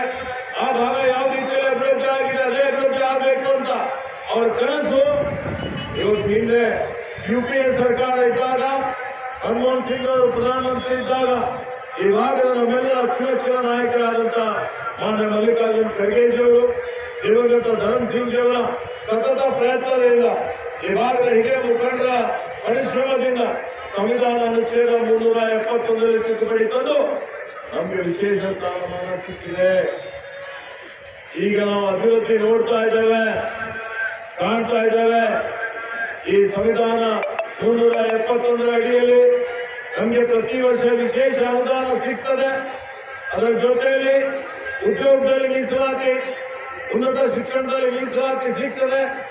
ಹೀಗಾಗಿ ನೀವು ನೋಡ್ತಾ ಇದ್ದೀರಿ, ಇವತ್ತು ಈ 10 ವರ್ಷದ ಅವಧಿಯಲ್ಲಿ ಮೂಲಭೂತ ಸೌಕರ್ಯಗಳನ್ನು ಒಳಗೊಂಡು ಇವತ್ತು ಸುಮಾರು ನಮ್ಮ ಜಿಲ್ಲೆಯಲ್ಲಿ ಅಷ್ಟೇ ಅಲ್ಲ, ಇಡೀ ಕಲ್ಯಾಣ ಕರ್ನಾಟಕದಲ್ಲಿ ರಸ್ತೆ ಸುಧಾರಣೆ ಆಗಿದೆ, ಶಾಲೆಗಳ ಸುಧಾರಣೆ ಆಗಿದೆ, ಆರೋಗ್ಯ ಕ್ಷೇತ್ರದಲ್ಲಿ ಸುಧಾರಣೆ ಆಗಿದೆ, ನೀರಾವರಿ ಸುಧಾರಣೆ ಆಗಿದೆ. ಅದರ ಜೊತೆ ನಮ್ಮ ಯುವಕರಿಗೆ ಹಿಂದೆ ಒಂದೇ ಒಂದು ಉದಾಹರಣೆ, ಇಡೀ ಪ್ರತಿ ವರ್ಷ ಸರ್ಕಾರಿ ಕೋಟಾದಲ್ಲಿ ಮೆರಿಟ್ನಲ್ಲಿ ಬರೀ 60, 70, 75 MBBS ನಲ್ಲಿ ಪ್ರವೇಶ ಸಿಗ್ತಾ ಇತ್ತು. ಈ 10 ವರ್ಷದಲ್ಲಿ ಪ್ರತಿ ವರ್ಷ 70 ಸಿಗುವಂತಹ ಸೀಟ್ಗಳು 700, 800 MBBS ವಿದ್ಯಾರ್ಥಿಗಳಿಗೆ ಪ್ರವೇಶ ಸಿಗ್ತಾ ಇದೆ. ಸಾವಿರಾರು ವಿದ್ಯಾರ್ಥಿಗಳಿಗೆ ಬೆಂಗಳೂರು ಅಂತ ಕಾಲೇಜಿನಲ್ಲಿ ಇವತ್ತು ದೊಡ್ಡ ಗುಣಮಟ್ಟದ ಕಾಲೇಜುಗಳಲ್ಲಿ ಸಹಿತ ಪ್ರವೇಶ ಸಿಗ್ತಾ ಇದೆ. ಈ ಕಾರಣಕ್ಕಾಗಿ ಪಡ್ಕೊಳ್ಬೇಕು ಅನ್ನುವಂತ ವಿನಂತಿಯನ್ನು ಮಾಡ್ತಾ ಇದ್ದಾರೆ. ಅದರ ಜೊತೆಯಲ್ಲಿ ಇವತ್ತು ನೋಡಿ, ನಮ್ಮಲ್ಲಿ ಏನು ಹುದ್ದೆಗಳಿದ್ದಾವೆ, ಸರ್ಕಾರಿ ಹುದ್ದೆಗಳಲ್ಲಿ ಸುಮಾರು 35,000 ಜನ ಈ 10 ವರ್ಷದಲ್ಲಿ ಸರ್ಕಾರಿ ನೌಕರಿ ಪಡೆದಿದ್ದಾರೆ. ಈ ನಮ್ಮ ಸಂವಿಧಾನ ಅನುಚ್ಛೇದ 371 ಅಡಿಯಲ್ಲಿ. ಅದರ ಜೊತೆಯಲ್ಲಿ ಅನೇಕ ಜನ ಅಧಿಕಾರಿಗಳಿಗೆ ಇವತ್ತು ಅವರಿಗೆ ಪ್ರಮೋಷನ್ ಸಿಕ್ಕಿದೆ. ಹಾಗೆ ಈ ವರ್ಷ ನಾವು ಅಧಿಕಾರಕ್ಕೆ ಬಂದ ಮೇಲೆ ನಾವು ಮಾತು ಕೊಟ್ಟಿದ್ದೇವೆ, ಖಾಲಿ ಇರುವಂತಹ ಏನು ಸರ್ಕಾರಿ ನೌಕರಿ ಹುದ್ದೆಗಳಿದ್ದಾವೆ ಅವೆಲ್ಲವನ್ನು ಇವತ್ತು ಬರುವಂತಹ ದಿನಮಾನಗಳಲ್ಲಿ ಭರ್ತಿ ಮಾಡ್ತೀವಿ ಅಂತ ಹೇಳಿ ಇವತ್ತು ನಮ್ಮ ಸರ್ಕಾರ ನಮ್ಮ ಇಲಾಖೆಯಲ್ಲೂ ಸೂಚನೆ ಕೊಟ್ಟು ಖಾಲಿ ಇರುವಂತಹ ಎಲ್ಲ ಹುದ್ದೆಗಳು ಭರ್ತಿ ಮಾಡ್ತಾ ಇದ್ದೇವೆ. ಮತ್ತೆ ನಮ್ಮ ಕಲ್ಯಾಣ ಕರ್ನಾಟಕ ಭಾಗದ ಅನೇಕ ಯುವಕರು ಇವತ್ತು ನಿರುದ್ಯೋಗದಿಂದ ಬಳಲ್ತಾ ಇದ್ದಾರೆ. ಸುಮಾರು 35,000ರಿಂದ 40,000 ಸರ್ಕಾರಿ ನೌಕರಿ ಹುದ್ದೆ ಬರುವ 2 ವರ್ಷಗಳ ಒಳಗಾಗಿ ನಿಮ್ಮೆಲ್ಲರಿಗೆ ಲಭ್ಯ ಆಗುವುದಿದ್ದಾವೆ. ಒಳ್ಳೆಯ ರೀತಿಯಿಂದ ವಿದ್ಯಾಭ್ಯಾಸ ಮಾಡಿ ಅದರ ಸದುಪಯೋಗ ತಾವೆಲ್ಲರೂ ಪಡೆದುಕೊಳ್ಬೇಕು ಅನ್ನುವಂಥ ಮಾತನ್ನು ಹೇಳಿಕೆ ಬಯಸ್ತಾ ಇದ್ದೀನಿ. ಅದಕ್ಕೆ ಆತ್ಮೀಯ ಬಂಧುಗಳೇ, ಈ ವರ್ಷ ನಮ್ಮ ಆಯವ್ಯಯದಲ್ಲಿ 3,000 ಕೋಟಿ ರೂಪಾಯಿ ಇವತ್ತು ಸರ್ಕಾರ ನಿಗದಿ ಮಾಡಿದೆ. ಈ 3,000 ಕೋಟಿ ರೂಪಾಯಿಯಲ್ಲಿ ನಮ್ಮ ಜಿಲ್ಲೆಗೆ ವಿಶೇಷ ಅನುದಾನ 400 ಕೋಟಿ ಬರ್ತದೆ. ಈ 400 ಕೋಟಿ ರೂಪಾಯಿಯಲ್ಲಿ 25% 100 ಕೋಟಿ ರೂಪಾಯಿ ಅನುದಾನ ಅಕ್ಷರ ಆವಿಷ್ಕಾರ ಅಂತೇಳಿ ಶಿಕ್ಷಣಕ್ಕೆ ಮೀಸಲಿಟ್ಟಿದ್ದೇವೆ. ಆ ಶಿಕ್ಷಣದ ಮೀಸಲ ಏನಿಕ್ಕಿದ್ದೇವೆ ಅದರ ಅಡಿಯಲ್ಲಿ ಆದ್ಯತೆ ಮೇರೆಗೆ ಎಲ್ಲೆಲ್ಲಿ ಪ್ರಾಥಮಿಕ ಶಾಲೆಗಳಿದ್ದಾವೆ, ಪ್ರೌಢಶಾಲೆಗಳಿದ್ದಾವೆ, ಪದವಿಪೂರ್ವ ಕಾಲೇಜ್ ಇದೆ, ಪದವಿ ಕಾಲೇಜ್ ಇದೆ, ವೃತ್ತಿಪರ ಕೋರ್ಸ್ಗಳಿದ್ದಾವೆ. ಕೆಳ ಹಂತದಿಂದ ಮೇಲ್ ಹಂತದವರೆಗೆ ಏನು ಮೂಲಭೂತ ಸೌಕರ್ಯ ಬೇಕಾಗಿದೆ, ಗೋಡೆಗಳಿರ್ಬೋದು, ಸ್ಮಾರ್ಟ್ ಕ್ಲಾಸ್ ರೂಮ್ಸ್ ಇರ್ಬೋದು, ಪೀಠೋಪಕರಣ, ಪಾಠೋಪಕರಣ, ಶೌಚಾಲಯಗಳು, ಕುಡಿಯುವ ನೀರು, ಆಟದ ಮೈದಾನ, ಹೀಗಾಗಿ ಮಕ್ಕಳಿಗೆ ಯಾವುದೇ ರೀತಿಯ ತೊಂದರೆ ಆಗದ ರೀತಿಯಲ್ಲಿ. ಮತ್ತೆ ಹಿಂದೆ ಏನಿತ್ತು, ಹಿಂದೆ ನಾವು ನೋಡಿದ್ದೇವೆ ಅನೇಕ ಶಾಲೆಗಳಲ್ಲಿ ಶಿಕ್ಷಕರೇ ಇರ್ತಾ ಇರಲಿಲ್ಲ. ಹೀಗಾಗಿ ಈ ವರ್ಷ ವಿಶೇಷವಾಗಿ ಇವತ್ತು ನಾನು ಹೇಳಿಕೆ ಬಯಸ್ತಾ ಇದ್ದೇನೆ, ಎಲ್ಲ ಪ್ರಾಥಮಿಕ ಪ್ರೌಢಶಾಲೆಗಳಲ್ಲಿ ಖಾಲಿ ಇರುವಂತಹ ಏನು ಶಿಕ್ಷಕರ ಹುದ್ದೆಗಳಿದ್ದು ಇವತ್ತು ಶಾಶ್ವತವಾಗಿ ಭರ್ತಿ ಆಗುವವರೆಗೆ ಗೌರವ ಶಿಕ್ಷಕರನ್ನು ನೇಮಕಾತಿ ಮಾಡಿಕೊಳ್ಳಲಿಕ್ಕೆ ನಾವು ಅನುಮೋದನೆ ಕೊಟ್ಟು ಇವತ್ತು ಅದಕ್ಕೆ ಅವಕಾಶ ಕೊಟ್ಟು ಒಂದೇ ಒಂದು ಶಿಕ್ಷಕರ ಹುದ್ದೆ 10ನೇ ತರಗತಿವರೆಗೆ ಖಾಲಿ ಇಲ್ಲ. ಇದರಿಂದ 10ನೇ ತರಗತಿಯ ಫಲಿತಾಂಶ ಸುಧಾರಣೆ ಆಗ್ತದೆ. ಸುಧಾರಣೆ ಮಾಡಲಿಕ್ಕೆ ಹೆಚ್ಚಿನ ಒಂದು ಆದ್ಯತೆ ನಾವು ಕೊಡ್ತೇವೆ ಅನ್ನುವಂತ ಭರವಸೆಯನ್ನು ನಾನು ತಮ್ಮೆಲ್ಲರಿಗೆ ಕೊಡಲಿಕ್ಕೆ ಇಷ್ಟಪಡ್ತಾ ಇದ್ದೇನೆ. ಆತ್ಮೀಯ ಬಂಧುಗಳೇ, ಈ ಒಂದು ಯೋಜನೆ ಅಡಿಯಲ್ಲಿ ಆರೋಗ್ಯದ ಕ್ಷೇತ್ರದಲ್ಲಿ ಪ್ರತಿಯೊಬ್ಬರಿಗೂ ಸಮಾನ ಆರೋಗ್ಯ ಸಿಗಬೇಕು ಅನ್ನುವಂಥದ್ದು ಅದು ಬಹಳ ಅತ್ಯಂತ ವಿಶಿಷ್ಟವಾದಂಥದ್ದು. ಹೀಗಾಗಿ ಇವತ್ತು ANM ಸೆಂಟರ್ ಇರ್ಬೋದು, ಪ್ರಾಥಮಿಕ ಆರೋಗ್ಯ ಕೇಂದ್ರ, ಸಮುದಾಯ ಆರೋಗ್ಯ ಕೇಂದ್ರ, ತಾಲೂಕು ಆರೋಗ್ಯ ಕೇಂದ್ರ, ಜಿಲ್ಲಾ ಮಲ್ಟಿ ಸ್ಪೆಷಾಲಿಟಿ ಆಸ್ಪತ್ರೆ, ಇವೆಲ್ಲ ಆಸ್ಪತ್ರೆಗಳಲ್ಲಿ ಏನು ಖಾಲಿ ಇರುವಂತಹ ವೈದ್ಯಕೀಯ ಸಿಬ್ಬಂದಿಗಳ ಹುದ್ದೆ ಇರ್ಬೋದು, ಹಾಗೆ ಅವ್ರಿಗೆ ಏನೇನು ಇವತ್ತು ಔಷಧಿಗಳಿರ್ಬೋದು, ಇಕ್ವಿಪ್ಮೆಂಟ್ಸ್ ಇರ್ಬೋದು, ಅಲ್ಲಿ ಯಾರೇ ಬಂದು ತಾಯಿ ಮಗು ಪ್ರಮಾಣ ಮರಣ ಪ್ರಮಾಣ ಕಡಿಮೆ ಮಾಡಲಿಕ್ಕೆ, ಇವತ್ತು ಏನು ಶಿಶು ಮರಣ ಪ್ರಮಾಣ ಕಡಿಮೆ ಮಾಡಲಿಕ್ಕೆ ರಾಜ್ಯದ ಸರಾಸರಿ ಹೋಲಿಕೆ ಮಾಡಿದ್ರೆ ಬೀದರ್ ಜಿಲ್ಲೆ ಉತ್ತಮ ಸ್ಥಾನದಲ್ಲಿದೆ. ಹೀಗಾಗಿ ಆರೋಗ್ಯದ ಕ್ಷೇತ್ರದಲ್ಲೂ ಬೇಸ್ ಆಸ್ಪತ್ರೆಯಲ್ಲಿ ನಾನು ಬಂದ ನಂತರ ಇವತ್ತು 15ನೇ ಆಗಸ್ಟ್ಗೆ ಹೇಳಿದ್ದೆ, ಇಲ್ಲಿ ಹೃದಯ ಕಾಯಿಲೆ ಬಂದಂತಹ ಸಂದರ್ಭದಲ್ಲಿ ಕ್ಯಾಥ್ಲ್ಯಾಬ್ ಮಾಡ್ತೀವಿ ಅಂತ ಹೇಳಿ ಆ ಕ್ಯಾಥ್ಲ್ಯಾಬ್ಗೆ ನಾನು 10 ಕೋಟಿ ಅನುದಾನ ಕೊಟ್ಟಿದ್ದೇನೆ. ಟೆಂಡರ್ ಆಗಿದೆ. ಮಾರ್ಚ್ ಒಳಗಾಗಿ ಯಾರು ಇವತ್ತು ಹಾರ್ಟ್ ಸರ್ಜರಿ ಮಾಡಲಿಕ್ಕೆ ಹೈದರಾಬಾದ್ ಆಗಲಿ ಕಲಬುರಗಿ ಬೇರೆ ಕಡೆ ಹೋಗುವಂತ ಅವಶ್ಯಕತೆ ಇಲ್ಲ. ನಮ್ಮ ಜಿಲ್ಲಾ ಆಸ್ಪತ್ರೆಯಲ್ಲಿಯೇ ಎಲ್ಲ ಚಿಕಿತ್ಸೆಗಳು ನನ್ನ ಒಂದು ಕನಸಿದೆ. ನಮ್ಮ ಸರ್ಕಾರದ ಸಂಕಲ್ಪ ಇದೆ. ನಮ್ಮ ಜಿಲ್ಲೆಯಲ್ಲಿ ನ್ಯೂರೋ ಸರ್ಜರಿ ಇರ್ಬೋದು, ಯಾವುದೇ ಅಪಘಾತಗಳಾಗಿರ್ಬೋದು, ಏನೇ ಚಿಕಿತ್ಸೆಗಳಿರ್ಬೋದು, ಕ್ಯಾನ್ಸರ್ ಹಿಡ್ಕೊಂಡು ಕಿಡ್ನಿ ಹಿಡ್ಕೊಂಡು ಇವೆಲ್ಲ ಚಿಕಿತ್ಸೆಗಳು ನಮ್ಮ ಜಿಲ್ಲೆಯಲ್ಲಿ ಲಭ್ಯ ಆಗಬೇಕು. ಬಡವರು ಯಾರು ಬೇರೆ ಬೇರೆ ಕಡೆ ಇವತ್ತು ಸೋಲಾಪುರ್ಗೆ, ಬ್ಯಾಂಗ್ಳೂರ್ಗೆ, ಪೂನಾಕ್ಕೆ, ಹೈದರಾಬಾದ್ಗೆ ಹೋಗುವಂತ ಅವಶ್ಯಕತೆ ಬರಬಾರದು. ಆ ನಿಟ್ಟಿನಲ್ಲಿ ಇವತ್ತು ಇದನ್ನು ಮಾಡಬೇಕು ಅನ್ನುವಂತ ಒಂದು ಸಂಕಲ್ಪ ಇಟ್ಟುಕೊಂಡಿದ್ದೇವೆ. ಬರುವಂತಹ ನಿರ್ಮಾಣದಲ್ಲಿ ಇನ್ನೂ ಹೆಚ್ಚಿನ ಸೌಲಭ್ಯ ಆರೋಗ್ಯದ ಕ್ಷೇತ್ರದಲ್ಲಿ ನಾವು ಮಾಡ್ತೀವಿ ಅನ್ನುವಂತ ಒಂದು ಭರವಸೆಯನ್ನು ನಾವು ತಮ್ಮೆಲ್ಲರಿಗೆ ಕೊಡ್ಲಿಕ್ಕೆ ಇಷ್ಟಪಡ್ತಾ ಇದ್ದೀನಿ. ಆತ್ಮೀಯ ಬಂಧುಗಳೇ, ಇವತ್ತು ನಾನು ಅರಣ್ಯ ಸಚಿವನಾಗಿದ್ದೇನೆ. ಇವತ್ತು ಪ್ರಕೃತಿ ಪರಿಸರ, ಪ್ರಕೃತಿ ಇದ್ರೆ ಪರಿಸರ ಇದ್ರೆ ನಾವೆಲ್ಲ ಇರ್ತೀವಿ. ಪರಿಸರ ಇಲ್ಲದೆ ಇದ್ರೆ ನಾವು ಯಾರು ಇರ್ಲಿಕ್ಕೆ ಆಗೋದಿಲ್ಲ. ಮುಂದಿನ ಪೀಳಿಗೆ ನಮಗೆ ಶಾಪ ಆಗ್ತದೆ. ನೀವು ನೋಡ್ತಾ ಇದ್ದೀರಿ, ಜಾಗತಿಕ ತಾಪಮಾನ ವರ್ಷಕ್ಕೆ ಜಾಸ್ತಿ ಆಗ್ತಾ ಇದೆ. ಅದ್ರಲ್ಲಿ ಏನು ಅನಾಹುತ ಆಗಿದೆ ನೋಡ್ತಾ ಇದ್ದೀರಿ. ಪ್ರಕೃತಿ ವಿಕೋಪ, ಮಳೆ ಯಾವ ಬರಬೇಕು ಬರೋದಿಲ್ಲ, ಯಾವ ಬರಬಾರ್ದು ಮಳೆ ಬರ್ತದೆ, ಹವಾಮಾನ ವೈಪರೀತ್ಯ ಆಗ್ತದೆ. ಓಝೋನ್ ಲೇಯರ್ ಬಂಧಕ್ಕೆ ಧಕ್ಕೆ ಆಗುವಂತ ಸಾಧ್ಯತೆಗಳಿದ್ದಾವೆ. ಆಹಾರದಲ್ಲಿ ಮಾಲಿನ್ಯ ಇದೆ, ಗಾಳಿಯಲ್ಲಿ ಮಾಲಿನ್ಯ ಇದೆ, ನೀರಿನಲ್ಲಿ ಮಾಲಿನ್ಯ ಇದೆ. ಇವೆಲ್ಲ ಮಾಲಿನ್ಯ ನಿವಾರಣೆ ಮಾಡುವಂಥದ್ದು. ರೋಗ ಬೇಕಲ್ಲ, ರೋಗನೇ ಇರಬಾರ್ದು, ಆರೋಗ್ಯ ಚೆನ್ನಾಗಿರ್ಬೇಕು, ರೋಗರಹಿತ ಸಮಾಜ ನಿರ್ಮಾಣ ಆಗಬೇಕು ಅಂದ್ರೆ ನಾವೆಲ್ಲ ಆರೋಗ್ಯವೇ ಭಾಗ್ಯ ಅಂತ ಹೇಳ್ತೇವೆ. ನಮ್ಮ ಆರೋಗ್ಯಕ್ಕೆ ಹೆಚ್ಚಿನ ಒಂದು ಒತ್ತು ಕೊಡಬೇಕು. ಅದು ಕೊಡಬೇಕು ಅಂತ ಹೇಳಿದ್ರೆ ಅರಣ್ಯ ಸಂಪತ್ತು ಸಂರಕ್ಷಣೆ ಮಾಡಬೇಕು. ಇವತ್ತು ಮರ ಬೆಳೆಸಬೇಕು, ಗಿಡ ಬೆಳೆಸಬೇಕು, ಅರಣ್ಯ ಒತ್ತುವರಿ ಮಾಡಬಾರ್ದು. ಇವು ಸ್ವಚ್ಛತೆ, ಶುದ್ಧ ಸುಂದರ ಬೀದರ್ ನಿರ್ಮಾಣ ಮಾಡಬೇಕು. ಪ್ಲಾಸ್ಟಿಕ್ ತ್ಯಾಜ್ಯ ಇರಬಾರ್ದು. ಇವತ್ತೇನು ಈ ತ್ಯಾಜ್ಯದ ಬಗ್ಗೆ ಎಲ್ಲರಿಗೆ ಜಾಗೃತಿ ಮೂಡಿಸಬೇಕು. ಇವತ್ತು ಅನೇಕ ರೀತಿಯ ತ್ಯಾಜ್ಯಗಳಿದ್ದಾವೆ. ಈಗಾಗಲೇ ಗ್ರಾಮ ಪಂಚಾಯತಿ ಹಿಡ್ಕೊಂಡು ನಗರಸಭೆಯವರೆಗೆ ಸರ್ಕಾರ ಅನೇಕ ಕಾರ್ಯಕ್ರಮ ಹಾಕಿಕೊಂಡಿದೆ. ಇವತ್ತು ಮಲತ್ಯಾಜ್ಯ ಇರ್ಬೋದು, ಘನತ್ಯಾಜ್ಯ ಇರ್ಬೋದು, ದ್ರವತ್ಯಾಜ್ಯ ಇರ್ಬೋದು, ಇದನ್ನು ಸಂಸ್ಕರಣೆ ಮಾಡುವಂಥದ್ದು, ಶುದ್ಧ ನೀರು ಕೊಡುವಂಥದ್ದು, ಶುದ್ಧ ಗಾಳಿನೂ ಬೇಕಲ್ಲ. ಆ ಕಾರಣಕ್ಕಾಗಿ ಕರೋನಾದಲ್ಲಿ ನೋಡಿದ್ದೀರಿ, ಆಕ್ಸಿಜನ್ ಇಲ್ಲದೆ ಲಕ್ಷಾಂತರ ಕೋಟ್ಯಾಂತರ ಜನ ಸತ್ತು ಹೋಗಿದ್ದು ನಮ್ಮ ಗಮನದಲ್ಲಿದೆ. ಆಕ್ಸಿಜನ್ ಯಾರು ಕೊಡ್ತಾರೆ? ಆಕ್ಸಿಜನ್ ಕೊಡುವಂಥದ್ದು ಮರಗಳು, ಗಿಡಗಳು.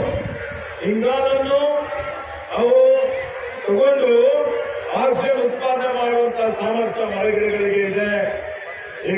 ಅರಣ್ಯ ಇಲಾಖೆ ವತಿಯಿಂದ ಹೋದ ವರ್ಷ ರಾಜ್ಯದಲ್ಲಿ 5 ಕೋಟಿ 6 ಲಕ್ಷ ಸಸಿ ನೆಟ್ಟಿದ್ದೇವೆ. ಬೀದರ್ನಲ್ಲಿ 15 ಲಕ್ಷ ಸಸಿ ನೆಟ್ಟಿದ್ದೇವೆ. ಈ ವರ್ಷ ಬೀದರ್ನಲ್ಲಿ ಅರಣ್ಯ ಇಲಾಖೆ ವತಿಯಿಂದ 24-25ಕ್ಕೆ ಸುಮಾರು 20 ಲಕ್ಷ ಸಸಿ ನೆಡಬೇಕು ಅಂತ ಮಾಡಿದ್ದೇವೆ. ರಾಜ್ಯದಲ್ಲಿ 7 ಕೋಟಿ ಸಸಿ ನೆಡಬೇಕು ಅನ್ನುವಂಥ ಗುರಿಯನ್ನು ನಾನು ಇಟ್ಕೊಂಡಿದ್ದೇನೆ ಅನ್ನೋದು ಮಾತನಾಡಲಿಕ್ಕೆ ಬರ್ತೇನೆ. ಅದಕ್ಕೆ ನಿಮ್ಮೆಲ್ಲರ ಸಹಕಾರ ಬೇಕು, ಮಕ್ಕಳ ಸಹಕಾರ ಬೇಕು. ಇವತ್ತು ಊರಿಗೊಂದು ಶಾಲೆ ಮನೆಗೊಂದು ವನ ಅಂತ ಹೇಳ್ತಾರೆ ಗಿಡ ಅಂತ. ಆ ರೀತಿಯಲ್ಲಿ ಮರಗಿಡಗಳನ್ನು ಬೆಳೆಸುವಂತ ಅಭಿರುಚಿ ನಮ್ಮ ಮುಂದಿನ ಪೀಳಿಗೆ ಬೆಳೆಸಿಕೊಳ್ಬೇಕು. ಪರಿಸರ ರಕ್ಷಣೆ ಮಾಡಬೇಕು. ಅರಣ್ಯ ಇಲಾಖೆ ವತಿಯಿಂದ ಈ ವರ್ಷ 24-25ರಲ್ಲಿ ನಾನು ವನ್ಯಮೃಗಗಳ ಸಂರಕ್ಷಣೆ ಇಟ್ಕೊಂಡು ನಮ್ಮಲ್ಲಿ ಏನು ಇವತ್ತು ಕೃಷ್ಣ ಮೃಗಗಳಿದ್ದಾವೆ ಬೀದರ್ ಜಿಲ್ಲೆಯಲ್ಲಿ ಒಳ್ಳೆ ಪರಿಸರ ಇದೆ, ಅರಣ್ಯ ಇದೆ. ಕೃಷ್ಣ ಮೃಗ ಸಂರಕ್ಷಣಾ ಪ್ರದೇಶ ಅಂತೇಳಿ 2 ಕೋಟಿ ಅನುದಾನ ಬಿಡುಗಡೆ ಮಾಡಿದ್ದೇನೆ. ಈ ವರ್ಷ ಇವತ್ತೇನು ನಮ್ಮಲ್ಲಿರುವಂತ ದೇವ ವನ ಏನಿದೆ ಆ ವನ ಅಭಿವೃದ್ಧಿ ಮಾಡಲಿಕ್ಕೆ ಮತ್ತೆ ಸಸಿ ನೆಡಲಿಕ್ಕೆ ಮತ್ತೆ ಒಂದು ಎಕೋ ಟೂರಿಸಂ ಟ್ರೆಕ್ಕಿಂಗ್ ಮಾಡಬೇಕು ಅನ್ನುವಂತ ಒಂದು ಯೋಜನೆ ರೂಪಿಸಿದ್ದೇನೆ. ಇಲ್ಲಿ ಬೀದರ್ ಜಿಲ್ಲೆಯಲ್ಲಿ ಇವತ್ತೇನು ಪ್ರವಾಸೋದ್ಯಮಕ್ಕೆ ಇವತ್ತು ಹೆಚ್ಚಿನ ಒಂದು ಒತ್ತು ಕೊಡಬೇಕು ಅಂತ ಹೇಳಿ ಈ ಆಯವ್ಯಯದಲ್ಲಿ ಮಾನ್ಯ ಮುಖ್ಯಮಂತ್ರಿಗಳಿಗೆ ಮನವಿ ಮಾಡಿಕೊಂಡು ಬೀದರ್ ಜಿಲ್ಲೆಗೆ 50 ಕೋಟಿ ರೂಪಾಯಿ ಹೆಚ್ಚಿನ ಒಂದು ಅನುದಾನ ನಾನು ಮಂಜೂರಾತಿ ಮಾಡ್ತಾ ಇದ್ದೀನಿ ಅಂತ ಹೇಳಿ ತಮ್ಮೆಲ್ಲರ ಗಮನಕ್ಕೆ ನಾನು ತರಲಿಕ್ಕೆ ಇಷ್ಟಪಡ್ತಾ ಇದ್ದೀನಿ. ಈ ಆತ್ಮೀಯ ಬಂಧುಗಳೇ, ಇವತ್ತು ನಮ್ಮ ಜಿಲ್ಲೆ ಅಡಿಯಲ್ಲಿ ಏನು ವಿವಿಧ ಇಲಾಖೆ ಸಮಾಜ ಕಲ್ಯಾಣ ಇಲಾಖೆ ವತಿಯಿಂದ ಈಗಾಗಲೇ ಜಿಲ್ಲೆಯಲ್ಲಿ 42 ಸರ್ಕಾರಿ ಮೆಟ್ರಿಕ್ ಪೂರ್ವ ಬಾಲಕರು ಮತ್ತು ಬಾಲಕಿಯರ ವಿದ್ಯಾರ್ಥಿ ನಿಲಯಗಳಿದ್ದಾವೆ. 19 ಸರ್ಕಾರಿ ಮೆಟ್ರಿಕ್ ನಂತರದ ಬಾಲಕಿಯರ ವಿದ್ಯಾರ್ಥಿ ನಿಲಯಗಳಿದ್ದಾವೆ. 6 ಭಾರತ ರತ್ನ ಡಾಕ್ಟರ್ BR ಅಂಬೇಡ್ಕರ್ ಅವರ ವಸತಿ ಶಾಲೆಗಳಿದ್ದಾವೆ. ಈ ಎಲ್ಲಾ ಶಾಲೆಗಳಲ್ಲಿ ಸುಮಾರು 6,000 ವಿದ್ಯಾರ್ಥಿಗಳು ಪ್ರವೇಶ ಪಡೆದಿದ್ದಾರೆ. ಹೀಗಾಗಿ ಇದರ ಜೊತೆಯಲ್ಲಿ ಕರ್ನಾಟಕ ವಸತಿ ಶಿಕ್ಷಣ ಸಂಸ್ಥೆಗಳ ಅಧೀನದಲ್ಲಿ ಪರಿಶಿಷ್ಟ ಜಾತಿ, ಪರಿಶಿಷ್ಟ ಪಂಗಡ ಹಾಗೂ ಹಿಂದುಳಿದ ವರ್ಗಗಳು ಸೇರಿ 29 ವಸತಿ ಶಾಲೆ ಮತ್ತು ಕಾಲೇಜುಗಳು ನಡೆಸ್ತಾ ಇದ್ದೇವೆ. ಈ ವಿದ್ಯಾರ್ಥಿಗಳು ಸುಮಾರು 7,500 ಜನ ವಿದ್ಯಾರ್ಥಿಗಳು ಈ ವಸತಿ ಶಾಲೆಯಲ್ಲಿ ಇವತ್ತು ಪ್ರವೇಶವನ್ನು ಪಡೆದಿದ್ದಾರೆ. ಹೀಗಾಗಿ ಎಲ್ಲಾ ವಸತಿ ಶಾಲೆಗಳಿಗೆ ವಿಶೇಷ ಎಲ್ಲಾ ಮೂಲ ಸೌಕರ್ಯಗಳನ್ನು ಕೊಟ್ಟು ಯಾವ್ಯಾವ ಶಾಲೆಗಳಲ್ಲಿ ಸ್ವಂತ ಕಟ್ಟಡ ಇಲ್ಲ, ಬಾಡಿಗೆ ಕಟ್ಟಡ ಮೇಲೆ ನಡೀತಾ ಇದ್ದಾವೆ, ಅವೆಲ್ಲದಕ್ಕೆ ನಾನು ಪ್ರಸ್ತಾವನೆ ಕೊಟ್ಟು ಸ್ವಂತ ಕಟ್ಟಡ ಮತ್ತು ಜಿಲ್ಲಾಧಿಕಾರಿಗಳಿಗೆ ಸೂಚನೆಯನ್ನು ಕೊಟ್ಟು ಅದಕ್ಕೆ ನಿವೇಶನ ಕೊಟ್ಟು ಬರುವಂತಹ ಮುಂದಿನ ವರ್ಷಗಳಲ್ಲಿ ಪ್ರತಿಯೊಂದು ಬಾಲಕಿಯರ ವಸತಿ ಶಾಲೆಗಳಿಗೆ ಮತ್ತೆ ಇವತ್ತು ಬಾಲಕರ ನಿಲಯಗಳಿಗೆ ಸಂಪೂರ್ಣವಾಗಿ ಸ್ವಂತ ಕಟ್ಟಡ, ಪರಿಶಿಷ್ಟ ಜಾತಿ ಪರಿಶಿಷ್ಟ ಪಂಗಡಗಳ ಏನೊಂದು ಹಾಸ್ಟೆಲ್ಗಳಿದ್ದಾವೆ ಅದಕ್ಕೆ ಮಾಡಿ ಸುಸಜ್ಜಿತವಾದಂತಹ ಕಟ್ಟಡಗಳು ಕೊಡ್ತೀವಿ ಅನ್ನುವಂತ ಬಾಕಿ ಇರುವಂಥದ್ದು ಬಹಳಷ್ಟವಾಗಿದೆ. ಇವತ್ತು ನಾನು ಇಲ್ಲಿ ಹೇಳಿಕೆ ಬಯಸ್ತಾ ಇದ್ದೇನೆ.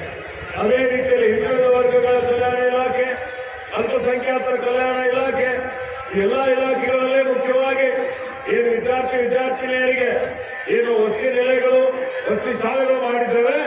ಅದಕ್ಕೆ ಮೂಲ ಸೌಕರ್ಯಗಳನ್ನು ಒಳಗೊಂಡು ಅದಕ್ಕೆ ಸ್ವಂತ ಎಲ್ಲಾ ರೀತಿಯ ಮೂಲಭೂತ ಸೌಕರ್ಯಗಳನ್ನು ಕೊಡುವಂತ ಸಂಕಲ್ಪ ಇವತ್ತು ನಮ್ಮ ಸರ್ಕಾರ ಮಾಡಿದೆ ಅನ್ನುವಂಥ ಮಾತನ್ನು ನಾನು ಹೇಳಿಕೆ ಬಯಸ್ತಾ ಇದ್ದೇನೆ. ಅದರ ಜೊತೆಯಲ್ಲಿ ಈ ಎಲ್ಲ ಏನು ನಮ್ಮ ನಿಗಮಗಳಿದ್ದಾವೆ, ಅಂಬೇಡ್ಕರ್ ನಿಗಮ ಇರ್ಬೋದು, ವಾಲ್ಮೀಕಿ ನಿಗಮ ಇರ್ಬೋದು, ಅದ್ರ ಜೊತೆಯಲ್ಲಿ ಇತರ ಸುಮಾರು ದೇವರಾಜ ಹಿಂದುಳಿದ ವರ್ಗಗಳ ನಿಗಮ ಇದೆ. ಹಾಗೆ ಇವತ್ತು ಲಿಂಗಾಯತ ವೀರಶೈವ ಅಭಿವೃದ್ಧಿ ನಿಗಮ ಇದೆ, ಮರಾಠ ಅಭಿವೃದ್ಧಿ ನಿಗಮ ಇದೆ, ಇತರ ಅನೇಕ ಹಿಂದುಳಿದ ವರ್ಗಗಳ ನಿಗಮಗಳು ಇವತ್ತಿದ್ದಾವೆ. ಈ ಎಲ್ಲಾ ನಿಗಮಗಳಿಗೆ ಇವತ್ತೇನಲ್ಲಿ ಕಾರ್ಯಕ್ರಮಗಳನ್ನು ಬಡವರ ಉದ್ಧಾರ ಮಾಡಲಿಕ್ಕೆ, ಅವರ ಜೀವನ ಮಟ್ಟ ಸುಧಾರಣೆ ಮಾಡಲಿಕ್ಕೆ ನಾವು ಕೊಡ್ತಾ ಇದ್ದೇವೆ. ಅದರಲ್ಲಿ ಗಂಗಾ ಕಲ್ಯಾಣ ಇರ್ಬೋದು, ನೇರ ಸಾಲ ಇರ್ಬೋದು, ಉದ್ಯಮಶೀಲತೆ ಇರ್ಬೋದು, ವಾಹನಗಳು ಕೊಡುವಂಥದ್ದು ಇರ್ಬೋದು. ಅವರಿಗೆ ಇವತ್ತು ಇವೆಲ್ಲ ಕಾರ್ಯಕ್ರಮಗಳಿಗೆ ಹೆಚ್ಚಿನ ಒಂದು ಒತ್ತು ಕೊಡಲಿಕ್ಕೆ ಹೆಚ್ಚಿನ ಆದಷ್ಟು ಶೀಘ್ರದಲ್ಲಿ ಇವತ್ತು ಗಂಗಾ ಕಲ್ಯಾಣ ಬೋರ್ಗಳು ಕೊಡುವಂಥದ್ದು ಹಿಂದೆ ಆಗಿಲ್ಲ, ಪ್ರಾರಂಭ ಮಾಡುವಂತಹ ಕೆಲಸ ಮಾಡಿದ್ದೇವೆ. ಗುರಿಗೆ ಅನುಗುಣವಾಗಿ ಅದನ್ನು ಸಂಪೂರ್ಣವಾಗಿ ಅನುಷ್ಠಾನ ಮಾಡಿ ಈ ತಳ ಸಮುದಾಯದ ಅಭಿವೃದ್ಧಿ ಏನಿದೆ ಆ ಅಭಿವೃದ್ಧಿಗೆ ಹೆಚ್ಚಿನ ಒಂದು ಪ್ರಾಶಸ್ತ್ಯವನ್ನು ನಾವು ಕೊಡ್ತೀವಿ ಅನ್ನುವಂಥ ಒಂದು ಮಾತನ್ನು ಇಲ್ಲಿ ನಾನು ಹೇಳಿಕೆ ಬಯಸ್ತಾ ಇದ್ದೀನಿ. ಅದರ ಜೊತೆಯಲ್ಲಿ ಇವತ್ತು ನಮ್ಮಲ್ಲಿ ಈ ನಮ್ಮ ಸರ್ಕಾರ ಕೃಷಿ ಇಲಾಖೆ ವತಿಯಿಂದ ಬೀದರ್ ಜಿಲ್ಲೆ ಇವತ್ತೇನು ನೀರಾವರಿ ಮಂತ್ರಿ ಇರ್ಬೋದು ಮಾನ್ಯ ಮುಖ್ಯಮಂತ್ರಿಯವರ ಗಮನಕ್ಕೆ ನಾವು ತಂದಿದ್ದೇವೆ. ಅದನ್ನು ಬಗೆಹರಿಸಲಿಕ್ಕೆ ಪ್ರಾಮಾಣಿಕವಾದಂತಹ ಒಂದು ಪ್ರಯತ್ನ ನಾವು ಮಾಡ್ತಾ ಇದ್ದೇವೆ ಅನ್ನುವಂತಹ ಒಂದು ಮಾತನ್ನು ನಾನು ಇಲ್ಲಿ ಹೇಳಿಕೆ ಬಯಸ್ತಾ ಇದ್ದೇನೆ. ಏಕೆ ಆತ್ಮೀಯ ಬಂಧುಗಳೇ, ಈ ವರ್ಷ ಎಲ್ಲಾ ಕಡೆ ಇವತ್ತು ಬರದಿಂದ ರೈತರು ತತ್ತರಿಸಿ ಹೋಗಿದ್ದಾರೆ. ಸುಮಾರು ನಮ್ಮ ಜಿಲ್ಲೆಯಲ್ಲಿ ಸುಮಾರು ಲಕ್ಷಾಂತರ ಜನ ಹೀಗಾಗಿ ಸುಮಾರು 2.5 ಲಕ್ಷಕ್ಕಿಂತಲೂ 2,70,000 ರೈತ ಪರಿವಾರಗಳಿದ್ದಾವೆ. ಹೀಗಾಗಿ ಈ ಪರಿವಾರಕ್ಕೆ ಈ ರೈತ ಪರಿವಾರಗಳಿಗೆ ನಾವೆಲ್ಲ ಸುಮಾರು ಸಲ ಬರ ಬಂದ ನಂತರ ನಮ್ಮ ಮುಖ್ಯಮಂತ್ರಿಗಳು ಕೃಷಿ ಮಂತ್ರಿಗಳು ನಿಯಮದ ಪ್ರಕಾರ ಒಕ್ಕೂಟದ ವ್ಯವಸ್ಥೆಯಲ್ಲಿ ಕೇಂದ್ರ ಸರ್ಕಾರ ಈ ಪ್ರಕೃತಿ ವಿಕೋಪದಲ್ಲಿ ನಮಗೆ ಅನುದಾನ ಕೊಡಬೇಕಾಗಿತ್ತು. ಸುಮಾರು ಸಲ ಮಾನ್ಯ ಮುಖ್ಯಮಂತ್ರಿಗಳು ಪ್ರಯತ್ನ ಮಾಡಿದ್ರು, ಮಾನ್ಯ ಸಚಿವರು ಕೇಂದ್ರಕ್ಕೆ ಹೋಗಿ ಪ್ರಸ್ತಾವನೆ ಕೊಟ್ಟಿದ್ರು. ಇಲ್ಲಿವರೆಗೆ ಒಂದು ನಯಾ ಪೈಸೆ ಹಣ ಕೇಂದ್ರ ಬಿಡುಗಡೆ ಮಾಡಿಲ್ಲ. ಇದು ಕರ್ನಾಟಕದ ಮೇಲೆ ಅನ್ಯಾಯ. ಹೀಗಾಗಿ ನಮ್ಮ ಸರ್ಕಾರ ಸ್ವಂತ ಸಂಪನ್ಮೂಲದಿಂದ 2,000 ರೂಪಾಯಿ ಪ್ರತಿ ರೈತರಿಗೆ ಕೊಡಬೇಕು ಅಂತ ಹೇಳಿ ತೀರ್ಮಾನ ಮಾಡಿ 2,70,000 ರೈತ ಕುಟುಂಬಗಳಿಗೆ 54 ಕೋಟಿ ರೂಪಾಯಿ ಮಂಜೂರಿ ಆಗಿದೆ. ಇಲ್ಲಿವರೆಗೆ ಸುಮಾರು 25 ಕೋಟಿ ರೂಪಾಯಿ ರೈತರ ಖಾತೆಯಲ್ಲಿ ಜಮಾ ಮಾಡಲಾಗಿದೆ. 15 ದಿವಸಗಳ ಒಳಗಾಗಿ ಬಾಕಿ ಹಣವನ್ನು ಜಮಾ ಮಾಡಿ ಇವತ್ತು ಕೇಂದ್ರದ ಮೇಲೆ ಒತ್ತಡವನ್ನು ಹಾಕ್ತೇವೆ. ಇವತ್ತು ನಮ್ಮ ಸರ್ಕಾರದ ವತಿಯಿಂದಲೂ ರೈತರಿಗೆ ಇನ್ನೂ ಹೆಚ್ಚಿನ ಒಂದು ಪರಿಹಾರ ಕೊಡಲಿಕ್ಕೆ ಇವತ್ತು ಸರ್ಕಾರ ಬದ್ಧವಾಗಿದೆ ಅನ್ನುವಂತಹ ಸರ್ಕಾರ ರೈತರ ಪರವಾಗಿದೆ ಅಂತ ಹೇಳಿ ನಾನು ಈ ಒಂದು ವೇದಿಕೆ ಮುಖಾಂತರ ಹೇಳಿಕೆ ಬಯಸ್ತಾ ಇದ್ದೇನೆ. ಏಕೆ ಆತ್ಮೀಯ ಬಂಧುಗಳೇ, ಇವತ್ತು ಬೀದರ್ ಜಿಲ್ಲೆಯಲ್ಲಿ ಅನೇಕ ಅಭಿವೃದ್ಧಿ ಪರ ಕೆಲಸಗಳು ನಡೀತಾ ಇದೆ. ನಮ್ಮ ಉದ್ದೇಶ ಈಗಾಗಲೇ ಬೀದರ್ ಗಡಿ ಭಾಗದಲ್ಲಿ ಎಲ್ಲಕ್ಕಿಂತ ಕಿರೀಟ ಅಂತ ಹೇಳ್ತೀವಿ, ಕಿರೀಟನೇ ಆಗ್ಬೇಕು ಬೀದರ್ ಒಕ್ಕೂಟದಲ್ಲಿ. ಎಲ್ಲಾ ಕ್ಷೇತ್ರದಲ್ಲಿ ನಮ್ಮವರು ಮುಂಚೂಣಿಯಲ್ಲಿರಬೇಕು. ಆ ಒಂದು ದೃಷ್ಟಿಯಿಂದ ಇವತ್ತು ನಮ್ಮ ಸರ್ಕಾರ ಬಂದ್ಮೇಲೆ ಏನೇನು ನಾವು ಗ್ಯಾರಂಟಿ ಕೊಟ್ಟಿದ್ದೇವೆ ಆ ಗ್ಯಾರಂಟಿಗಳನ್ನು ಪೂರ್ತಿ ಮಾಡಲಿಕ್ಕೆ ಈಗಾಗಲೇ ಇವತ್ತು ನಾವು ನಿಮಗೆ ಹೇಳಬೇಕು ಅಂತ ಹೇಳಿದ್ರೆ 5 ಗ್ಯಾರಂಟಿಗಳು. ಇವತ್ತು 1ನೇ ಗ್ಯಾರಂಟಿ ನಾವು ನಮ್ಮ ಏನು ಗೃಹಲಕ್ಷ್ಮಿ ಯೋಜನೆ ಮಹಿಳೆಯರಿಗೆ ಸಬಲೀಕರಣ ಮಾಡಬೇಕು ಅಂತ ಹೇಳಿ ಬರೀ ಘೋಷಣೆಗಳು ಹೇಳಿ ಪ್ರಚಾರ ಮಾಡಿದ್ರೆ ಸಾಲದು. ನಿಜವಾಗಿಯೂ ಮಹಿಳೆಯರ ಸಬಲೀಕರಣ ಆಗಬೇಕು ಅಂದ್ರೆ ಆರ್ಥಿಕವಾಗಿ ಅಭಿವೃದ್ಧಿ ಆಗಬೇಕು. ಆರ್ಥಿಕವಾಗಿ ಅಭಿವೃದ್ಧಿ ಆಗಬೇಕು ಅಂತ ಹೇಳಿ ಇವತ್ತು ನಾವೆಲ್ಲರೂ ಗೃಹ ಲಕ್ಷ್ಮಿ ಯೋಜನೆ ಅಡಿಯಲ್ಲಿ ಇವತ್ತು ನಮ್ಮ ಜಿಲ್ಲೆಯಲ್ಲಿ ಇಡೀ ರಾಜ್ಯದಲ್ಲಂತೂ ಇವತ್ತು ಕೋಟ್ಯಾಂತರ ಜನ ಇದರ ಒಂದು ಲಾಭ ಪಡಿತಾ ಇದ್ದಾರೆ. ಪ್ರತಿ ಮಹಿಳೆಗೆ ಏನಿವತ್ತು ಪೆಟ್ರೋಲ್ ಬೆಲೆ ಹೆಚ್ಚಿಗಾಗಿದೆ, ಡೀಸೆಲ್ ಬೆಲೆ ಹೆಚ್ಚಿಗಾಗಿದೆ, ಗ್ಯಾಸ್ ಸಿಲಿಂಡರ್ ಬೆಲೆ 400 ಇದ್ದಿದ್ದು 1,800ಗೆ ಹೋಗಿದೆ. ಬೆಲೆ ಏರಿಕೆಯಿಂದ ಜನ ತತ್ತರಿಸಿ ಹೋಗಿದ್ದಾರೆ. ನಿಮ್ಮ ಹೊರೆ ಕಡಿಮೆ ಮಾಡಬೇಕು ಅಂತ ಹೇಳಿ ಪ್ರತಿ ಮನೆಗೆ ಇವತ್ತು ನಾವು 2,000 ರೂಪಾಯಿ ಮಹಿಳಾ ಯಜಮಾನಿಗೆ ಕೊಡ್ತಾ ಇದ್ದೇವೆ. ಅದರಲ್ಲಿ ಬೀದರ್ ಜಿಲ್ಲೆಯಲ್ಲಿ 3 ಲಕ್ಷ ಇವತ್ತು 54,000 ಪರಿವಾರದವರಿದ್ದಾರೆ. ಇದರಲ್ಲಿ ಈಗಾಗಲೇ ನಾವು ಸುಮಾರು 3 ಲಕ್ಷ ಮಹಿಳೆಯರಿಗಿಂತಲೂ ಜಾಸ್ತಿ ಜನರಿಗೆ ಇವತ್ತು ಈ ಯೋಜನೆ ಅಡಿಯಲ್ಲಿ ಸುಮಾರು 65ರಿಂದ 70 ಕೋಟಿ ತಿಂಗಳಿಗೆ, ಅಂದ್ರೆ 1 ವರ್ಷಕ್ಕೆ ಸುಮಾರು 800 ಕೋಟಿ ರೂಪಾಯಿ ಆಗ್ತದೆ. ಆ ಅನುದಾನ ನೇರವಾಗಿ ನೇರ ವರ್ಗಾವಣೆ ಮುಖಾಂತರ ನಿಮ್ಮ ಖಾತೆಯಲ್ಲಿ ಜಮಾ ಮಾಡುವಂತಹ ಕೆಲಸ ಇವತ್ತು ನಾವು ಮಾಡಿದ್ದೇವೆ. ಅದೇ ರೀತಿಯಲ್ಲಿ ಮಹಿಳೆಯರಿಗೆ ದೇವಾಲಯಗಳಿಗೆ ಹೋಗ್ಲಿಕ್ಕೆ, ಅವರ ಮನೆಗಳಿಗೆ ಹೋಗ್ಲಿಕ್ಕೆ, ಸ್ವಸಹಾಯ ಸಂಘಗಳಿಗೆ, ಸ್ತ್ರೀ ಶಕ್ತಿ ಸಂಘಗಳಿಗೆ ಅವರಿಗೆ ಇವತ್ತು ಶಕ್ತಿ ಕೊಡಬೇಕು ಅಂತೇಳಿ ಪ್ರಯಾಣ ಮಾಡಲಿಕ್ಕೆ ರಾಜ್ಯಾದ್ಯಂತ ಇರುವಂತಹ ಏನು KSRTC ನಮ್ಮ ಬಸ್ಗಳಿದ್ದಾವೆ. ಈ ಯೋಜನೆ ಅಡಿಯಲ್ಲಿ ರಾಜ್ಯದಲ್ಲಿ 100 ಕೋಟಿಗಿಂತ ಹೆಚ್ಚಿನ ಮಹಿಳೆಯರು ಈಗಾಗಲೇ ಪ್ರವಾಸ ಮಾಡಿದ್ದಾರೆ. ನಮ್ಮ ಜಿಲ್ಲೆಯಲ್ಲಿ ಇಲ್ಲಿವರೆಗೆ ಸುಮಾರು 2,39,84,000 ಮಹಿಳೆಯರು ಈ ಶಕ್ತಿ ಯೋಜನೆಯ ಸೌಲಭ್ಯ ಪಡೆದುಕೊಂಡಿದ್ದಾರೆ. ದಿನನಿತ್ಯ ಒಂದು ದಿವಸಕ್ಕೆ 1,07,000 ಮಹಿಳೆಯರು ಫ್ರೀಯಾಗಿ ಇವತ್ತು ಪ್ರಯಾಣ ಮಾಡ್ತಾರೆ. ಅದೇ ರೀತಿಯಲ್ಲಿ ನಾವೇನು ಗ್ಯಾರಂಟಿ ಕೊಟ್ಟಿದ್ದೇವೆ, ಗೃಹ ಜ್ಯೋತಿ ಯೋಜನೆ. ಈ ಗೃಹ ಜ್ಯೋತಿ ಯೋಜನೆ ಅಡಿಯಲ್ಲಿ ಗೃಹ ಬಳಕೆದಾರರು ಗರಿಷ್ಠ 200 ಯೂನಿಟ್ ವರೆಗೆ ಯಾರ್ಯಾರಿದ್ದಾರೆ ಫ್ರೀಯಾಗಿ ಅವರಿಗೆ ಕರೆಂಟ್ ಕೊಡ್ತೀವಿ ಅಂತ ಹೇಳ್ತಾರೆ. ಹೀಗಾಗಿ ಬೀದರ್ ಜಿಲ್ಲೆಯಲ್ಲಿ ಏನು ವಿದ್ಯುತ್ ಗ್ರಾಹಕರಿದ್ದಾರೆ 3,73,884 ಪೈಕಿ 3,41,677 ಅಂದ್ರೆ ಅರ್ಥ 95% ಜನ ಇದರಲ್ಲಿ ಅವರು ಸೇರ್ಪಡೆ ಆಗಿದ್ದಾರೆ. ಅದಕ್ಕೆ ಈ 3,41,677 ಜನರಿಗೆ ಇದರ ಲಾಭ ಇವತ್ತು ಪಡಿತಾ ಇದ್ದಾರೆ. ಅದೇ ರೀತಿಯಲ್ಲಿ ನಾವು ಮಾತು ಕೊಟ್ಟಿದ್ದೇವೆ ಅನ್ನಭಾಗ್ಯ ಯೋಜನೆ. ಇವತ್ತು ಇದೆ ಈ ಅನ್ನಭಾಗ್ಯ. ಆಹಾರ ಭದ್ರತೆ ಕಾಯ್ದೆ ಯಾರು ತಂದ್ರು? ಆಹಾರ ಭದ್ರತೆ ಕಾಯ್ದೆ ಇವತ್ತು ಶ್ರೀಮತಿ ಸೋನಿಯಾ ಗಾಂಧಿ ಅವರು UPA ಅಧ್ಯಕ್ಷರಿದ್ದಾಗ, ಮನಮೋಹನ್ ಸಿಂಗ್ ಅವರು ಪ್ರಧಾನಮಂತ್ರಿ ಇದ್ದಾಗ ಈ ದೇಶದ ಜನ ಹಸಿವಿನಿಂದ ಬಳಲಬಾರದು ಅಂತ ಹೇಳಿ ₹2 ಕಿಲೋ ಅಕ್ಕಿ, ₹3 ಕಿಲೋ ಗೋಧಿ ಕೊಡುವಂತಹ ಕಾರ್ಯಕ್ರಮ 80%. ಈ ದೇಶದ 80% ಜನರಿಗೆ ಇವತ್ತು ಆ ಧಾನ್ಯಗಳು ವಿತರಣೆ ಮಾಡಿ ಕೇಂದ್ರದಿಂದ 1,20,000 ಕೋಟಿ ರೂಪಾಯಿ ಸರ್ಕಾರಿ ಖಜಾನೆಯಿಂದ ಖರ್ಚು ಮಾಡಿಕೊಡುವಂತಹ ಕಾರ್ಯಕ್ರಮ ರೂಪಿಸಿದ್ದು ಆವಾಗ ನಮ್ಮ ಸರ್ಕಾರ ಅದನ್ನು ಫ್ರೀ ಮಾಡ್ತಾ ಹಿಂದೆ 13-18ರಲ್ಲಿ. ಮತ್ತೆ ಈಗ ಅಧಿಕಾರಕ್ಕೆ ಬಂದ ಮೇಲೆ ಇನ್ನು ಹೆಚ್ಚುವರಿ 5 ಕಿಲೋ ಅಕ್ಕಿ ಕೊಡ್ತೀವಿ ಅಂತ ಹೇಳಿ ಘೋಷಣೆ ಮಾಡಿ ಇವತ್ತು ಕೇಂದ್ರ ನಮಗೆ ಅಕ್ಕಿ ಕೊಡದೇ ಇದ್ದಂತಹ ಸಂದರ್ಭದಲ್ಲಿ ನೇರ ವರ್ಗಾವಣೆ ಮುಖಾಂತರ ₹170 ಪ್ರತಿಯೊಬ್ಬರಿಗೆ ತಿಂಗಳಿಗೆ ಕೊಡುವಂತ ಒಂದು ಕಾರ್ಯಕ್ರಮವನ್ನು ಹಾಕಿಕೊಂಡು ಬೀದರ್ ಜಿಲ್ಲೆಯಲ್ಲಿ 11 ಲಕ್ಷ ನೋಡಿ, ನಮ್ಮ ಪಾಪ್ಯುಲೇಷನ್ ಇರೋದೇ 15-18 ಲಕ್ಷ. ಅದರಲ್ಲಿ 11,33,607 ಫಲಾನುಭವಿಗಳು ನಮ್ಮ ಜಿಲ್ಲೆಯಲ್ಲಿದ್ದಾರೆ. ಈ 11,33,000 ಜನರಿಗೆ ತಿಂಗಳಿಗೆ ₹170 ಅಂದ್ರೆ ಸುಮಾರು 20 ಕೋಟಿ ತಿಂಗಳಿಗೆ ಅಂತ ಹೇಳಿದ್ರೆ ವರ್ಷಕ್ಕೆ 250 ಕೋಟಿ ರೂಪಾಯಿ ಇವತ್ತು ನಮ್ಮ ಸರ್ಕಾರ ಬಡವರಿಗೆ ಗುಣಮಟ್ಟದ ಪೌಷ್ಟಿಕಾಂಶದ ಆಹಾರ ಕೊಡಬೇಕು ಅಂತ ಹೇಳಿ ಈ ಗ್ಯಾರಂಟಿಯನ್ನು ನಾವು ಅನುಷ್ಠಾನಕ್ಕೆ ತರ್ತಾ ಇದ್ದೇವೆ. ಅದರ ಜೊತೆಯಲ್ಲಿ ಯುವ ನಿಧಿ ಕಾರ್ಯಕ್ರಮ. ಏನು ಯುವಕರಿದ್ದಾರೆ, ವಿದ್ಯಾರ್ಥಿನಿಯರು, ನಮ್ಮ ಎದುರುಗಡೆ ದೊಡ್ಡ ಸಮಸ್ಯೆ ಅಂದ್ರೆ ನಿರುದ್ಯೋಗ. ಆ ನಿರುದ್ಯೋಗಿ ಯುವಕರಿಗೆ ನಿರುದ್ಯೋಗದ ಭತ್ಯೆ ಕೊಡ್ತೀವಿ ಅಂತ ಘೋಷಣೆ ಮಾಡಿದ್ದೇವೆ.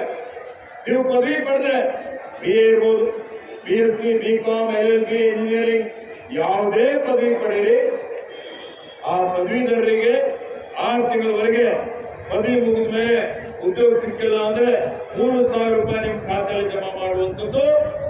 ಮತ್ತೆ ಯಾರಿಗೆ ಡಿಪ್ಲೊಮಾ ಮಾಡಿದವರಿಗೆ ಉದ್ಯೋಗ ಸಿಗದೇ ಇದ್ದರೆ ₹1,500 ಕೊಡುವಂಥದ್ದು. ಜನವರಿ 12ನೇ ತಾರೀಕಿಗೆ ಇದಕ್ಕೆ ಚಾಲನೆ ಕೊಟ್ಟಿದ್ದಾವೆ. ಮತ್ತೆ ಈ ಯೋಜನೆ ಅಡಿಯಲ್ಲಿ ಜಿಲ್ಲೆಯಲ್ಲಿ ಈಗಾಗಲೇ 3,000 ಯುವಕರು ಅದಕ್ಕೆ ನೋಂದಣಿ ಮಾಡಿದ್ದಾರೆ. 5,000ವರೆಗೆ ಯುವಕರು ಅರ್ಹರಿದ್ದಾರೆ. ಅವರಿಗೆ ಇವತ್ತು ಈ ತಿಂಗಳಿನಿಂದ ಇದೇ ತಿಂಗಳಿನಿಂದ ₹3,000 ನಿಮ್ಮ ಖಾತೆಯಲ್ಲಿ ನಿರುದ್ಯೋಗಿ ಭತ್ಯೆ ಕೊಡುವಂತಹ ಕಾರ್ಯಕ್ರಮ ಅದನ್ನು ಜಾರಿಗೆ ತಂದಿದ್ದೇವೆ. ಕೊಟ್ಟ ಮಾತಿನಂತೆ ನಡೀತಾ ಇದ್ದೇವೆ. 5 ಗ್ಯಾರಂಟಿಗಳನ್ನು ನಾವು ಅನುಷ್ಠಾನಕ್ಕೆ ತಂದಿದ್ದೇವೆ ಅನ್ನುವಂತ ಒಂದು ಮಾತನ್ನು ಹೇಳಿಕೆ ಬಯಸ್ತಾ ಇದ್ದೇನೆ. ಜೊತೆಯಲ್ಲಿ ಕಲ್ಯಾಣ ಕರ್ನಾಟಕಕ್ಕೆ ಏನು ವಿಶೇಷವಾದಂತ ಸ್ಥಾನಮಾನ ಕೊಟ್ಟಿದ್ದೇವೆ ಅದೆಲ್ಲವನ್ನು ಅನುಷ್ಠಾನಕ್ಕೆ ತರುವಂತಹ ಕೆಲಸವನ್ನು ನಾವು ಮಾಡ್ತಾ ಇದ್ದೇವೆ. ಕೈಗಾರಿಕೆ ಮತ್ತು ವಾಣಿಜ್ಯ ಇಲಾಖೆ ವತಿಯಿಂದ ಕೈಗಾರಿಕೆಗಳನ್ನು ಸ್ಥಾಪನೆ ಮಾಡಲಿಕ್ಕೆ 2025ರವರೆಗೆ ಕೈಗಾರಿಕಾ ನೀತಿ ಏನಿದೆ ನಾನು ಮನವಿ ಮಾಡಿದ್ದೇನೆ, ಪರಿಷ್ಕರಣೆ ಮಾಡಿ ಭಾಗದಲ್ಲಿ ಹೆಚ್ಚಿನ ಒಂದು ಉತ್ಸಾಹ ಕೊಟ್ಟು ಹೂಡಿಕೆದಾರರಿಗೆ ಇವತ್ತು ಆಕರ್ಷಣೆ ಮಾಡಿ ಕೈಗಾರಿಕೆಗಳು ಪ್ರಾರಂಭ ಮಾಡಿ ಇವತ್ತು ನಮ್ಮಲ್ಲಿ ಹೆಚ್ಚಿನ ಒಂದು ರೀತಿಯಲ್ಲಿ ಉದ್ಯೋಗ ಸೃಷ್ಟಿ ಮಾಡುವಂತ ಕೆಲಸ ಮಾಡಬೇಕು ಅನ್ನುವಂತ ಒಂದು ಪ್ರಯತ್ನ ನಾವು ಮಾಡ್ತಾ ಇದ್ದೇವೆ ಅನ್ನುವಂತ ಮಾತನ್ನು ಇಲ್ಲಿ ನಾನು ಹೇಳಿಕೆ ಬಯಸ್ತಾ ಇದ್ದೇನೆ. ಅದರ ಜೊತೆಯಲ್ಲಿ ಈ ವರ್ಷ ಈ ಆಯವ್ಯಯ ಈ ವರ್ಷನೇ ಈ ಮಾರ್ಚ್ ಒಳಗಾಗಿನೇ ನಾನೇನು ಮಾತು ಕೊಟ್ಟಿದ್ದೆ, ಇದರಲ್ಲಿ ಒಂದು ಜಿಲ್ಲಾಡಳಿತ ಸಂಕೀರ್ಣ ನಿರ್ಮಾಣ ಮಾಡಲಿಕ್ಕೆ ಅದಕ್ಕೆ ಈಗಾಗಲೇ ವಿನ್ಯಾಸ ನಾವು ಪ್ರಾರಂಭ ಮಾಡ್ತಾ ಇದ್ದೇವೆ. ಈ ವಿನ್ಯಾಸ ಪ್ರಾರಂಭ ಮಾಡಿ ಇವತ್ತು ಏನು ನಮಗೆ ಅಂದಾಜು ಪಟ್ಟಿ ತಯಾರಾಗ್ತಾ ಇದೆ. ಅಂದಾಜು 100 ಕೋಟಿ ರೂಪಾಯಿ ವೆಚ್ಚದಲ್ಲಿ ಇದೇ ಜಿಲ್ಲಾಡಳಿತ ಈಗೇನಿದೆ ಅದೇ ಸ್ಥಳದಲ್ಲಿ ಇವತ್ತೇನು ಪುರಸಭೆಯ ಕಟ್ಟಡ ಇದೆ ಅದನ್ನು ಸೇರಿಸಿಕೊಂಡು 5 ಎಕರೆ ಜಮೀನಲ್ಲಿ 100 ಕೋಟಿ ರೂಪಾಯಿ ಅಂದಾಜು 100 ಕೋಟಿ ರೂಪಾಯಿ ವೆಚ್ಚದಲ್ಲಿ ಅದಕ್ಕೆ ಸಚಿವ ಸಂಪುಟದಲ್ಲಿ ಆಡಳಿತಾತ್ಮಕ ಅನುಮೋದನೆ ಪಡೆದು ಇವತ್ತು ಈ ವರ್ಷನೇ ಆಡಳಿತಾತ್ಮಕ ಅನುಮೋದನೆ ಈ ತಿಂಗಳನ್ನೇ ಪಡೆಯಲಿ ಸಂಕಲ್ಪ ಮಾಡಿದ್ದೇನೆ. ಅದನ್ನು ಆದಷ್ಟು ಶೀಘ್ರದಲ್ಲೇ ಪ್ರಾರಂಭ ಮಾಡ್ತೇನೆ ಅನ್ನುವಂತ ಒಂದು ಮತ್ತೊಮ್ಮೆ ನಾನು ಈ ವೇದಿಕೆ ಮುಖಾಂತರ ತಮ್ಮೆಲ್ಲರಿಗೆ ಪುನರುಚ್ಚರಿಸ್ತಾ ಇದ್ದೇನೆ. ಅದೇ ರೀತಿಯಲ್ಲಿ ಇವತ್ತು ನಮ್ಮಲ್ಲಿ ಏನು ಪ್ರಜಾಪ್ರಭುತ್ವದ ಪರಿಕಲ್ಪನೆ ಏನು ಸಾಮಾಜಿಕ ನ್ಯಾಯ ಕೊಟ್ಟಂತದ್ದು ಬಸವಗಳ ಅನುಭವ ಮಂಟಪದ ವಿನ್ಯಾಸ ನಾವೇ ಮಾಡಿದ್ದೇವೆ, ಹಿಂದೆ ಬುನಾದಿ ಹಾಕಿದ್ದೇವೆ, ಬಸವರಾಜ ಅಭಿವೃದ್ಧಿ ಪ್ರಾಧಿಕಾರ ಮಾಡಿದ್ದೇವೆ. ಸನ್ಮಾನ್ಯ ಸಿದ್ದರಾಮಯ್ಯನವರ ಮುಖ್ಯಮಂತ್ರಿತ್ವದಲ್ಲಿ ನಾನು ಉಸ್ತುವಾರಿ ಮಂತ್ರಿ ಇದ್ದಾಗ ಗೌರವ ಚಂದ್ರಶೇಖರನವರ ಅಧ್ಯಕ್ಷತೆಯಲ್ಲಿ ಸಮಿತಿ ರಚನೆ ಮಾಡಿ ಈಗೇನು ಕಾರ್ಯಕ್ರಮ ಇವತ್ತು ಪ್ರಾರಂಭ ಆಗಿದೆ. 650 ಕೋಟಿ ರೂಪಾಯಿ ವೆಚ್ಚದಲ್ಲಿ 200 ಕೋಟಿ ಖರ್ಚು ಮಾಡಿದ್ದೇವೆ. ಈ ಸಲ ಮತ್ತೆ ನಾನು ಮೊನ್ನೆ 40 ಕೋಟಿ ರೂಪಾಯಿ ಈ ವರ್ಷ ಬೇಕಾಗಿದೆ, ಎಷ್ಟೇ ಬೇಕಾಗಲಿ ಅದನ್ನು 2025ಕ್ಕೆ ಪೂರ್ತಿ ಮಾಡ್ತೀವಿ ಅಂತ ಹೇಳಿದ್ದೇವೆ. ಮಾಡಿ ಉದ್ಘಾಟನೆ ಮಾಡ್ತೇವೆ. ಅದನ್ನು ಧಾರ್ಮಿಕ ಆಧ್ಯಾತ್ಮಿಕ ಕೇಂದ್ರ ಅಂತ ಹೇಳಿ ಮಾಡ್ತೇವೆ. ಈಗಾಗಲೇ ನಮ್ಮ ಸರ್ಕಾರ ಸಮಾಜದ ಪರಿಕಲ್ಪನೆ ಕೊಟ್ಟಂತ ವಿಶ್ವಗುರು ಬಸವಣ್ಣನವರನ್ನು ಈ ರಾಜ್ಯದ ಸಾಂಸ್ಕೃತಿಕ ನಾಯಕ ಅಂತ ಹೇಳಿ ಘೋಷಣೆ ಮಾಡಿದ್ದಾರೆ. ಇದು ಎಲ್ಲರಿಗೂ ಮಾದರಿಯಾಗಿದೆ, ಇಡೀ ಜಗತ್ತಿಗೆ ಮಾದರಿಯಾದಂಥದ್ದು. ಹೀಗಾಗಿ ವೇದಿಕೆ ಮುಖಾಂತರ ಮಾನ್ಯ ಮುಖ್ಯಮಂತ್ರಿಯವರಿಗೆ ಮತ್ತು ನಮ್ಮ ಸಚಿವ ಸಂಪುಟದ ಎಲ್ಲ ಸಹೋದ್ಯೋಗಿಗಳಿಗೆ ಆರ್ಥಿಕ ಅಭಿನಂದನೆಗಳನ್ನು ಸಲ್ಲಿಸುತ್ತಾ ಇವತ್ತು ಯಾವುದೇ ಕಾಮಗಾರಿ ಇವತ್ತು ವಿಳಂಬ ಆಗುವುದಿಲ್ಲ. ಕಾಲಮಿತಿಯಲ್ಲಿ ಈ ಅನುಭವ ಮಂಟಪವನ್ನು ನಾವು ನಿರ್ಮಾಣ ಮಾಡ್ತೀವಿ ಅನ್ನುವಂತ ಭರವಸೆಯನ್ನು ನಾನು ಕೊಡ್ತಾ ಇದ್ದೇನೆ. ಅದೇ ರೀತಿಯಲ್ಲಿ ಈಗಾಗಲೇ ಹೇಳಿದ್ದೇನೆ, ಇವತ್ತೇನು ಕುಡಿಯುವ ನೀರಿನ ಯೋಜನೆ ಅಡಿಯಲ್ಲಿ ಏನು JJM ಜಲ ಜೀವನ್ ಮಿಷನ್ ಇದೆ, ಇವತ್ತು ರಾಜ್ಯ ಮತ್ತು ಕೇಂದ್ರ ಸರ್ಕಾರದ ಸಹಯೋಗದಲ್ಲಿ ನಡೀತಾ ಇದೆ. ನಮ್ಮಲ್ಲಿರುವಂತಹ ಸುಮಾರು 780 ಜನವಸತಿ ಪ್ರದೇಶಗಳಲ್ಲಿ 900 ಕೋಟಿ ರೂಪಾಯಿ ಅಂದಾಜು ವೆಚ್ಚದಲ್ಲಿ ಕಾಮಗಾರಿ ನಡೀತಾ ಇದೆ. 450 ಕೋಟಿ ಖರ್ಚು ಮಾಡಿದ್ದೇವೆ. ಇನ್ನೂ 450 ಕೋಟಿ ರೂಪಾಯಿ ಕಾಮಗಾರಿ ನಡೀತಾ ಇದೆ.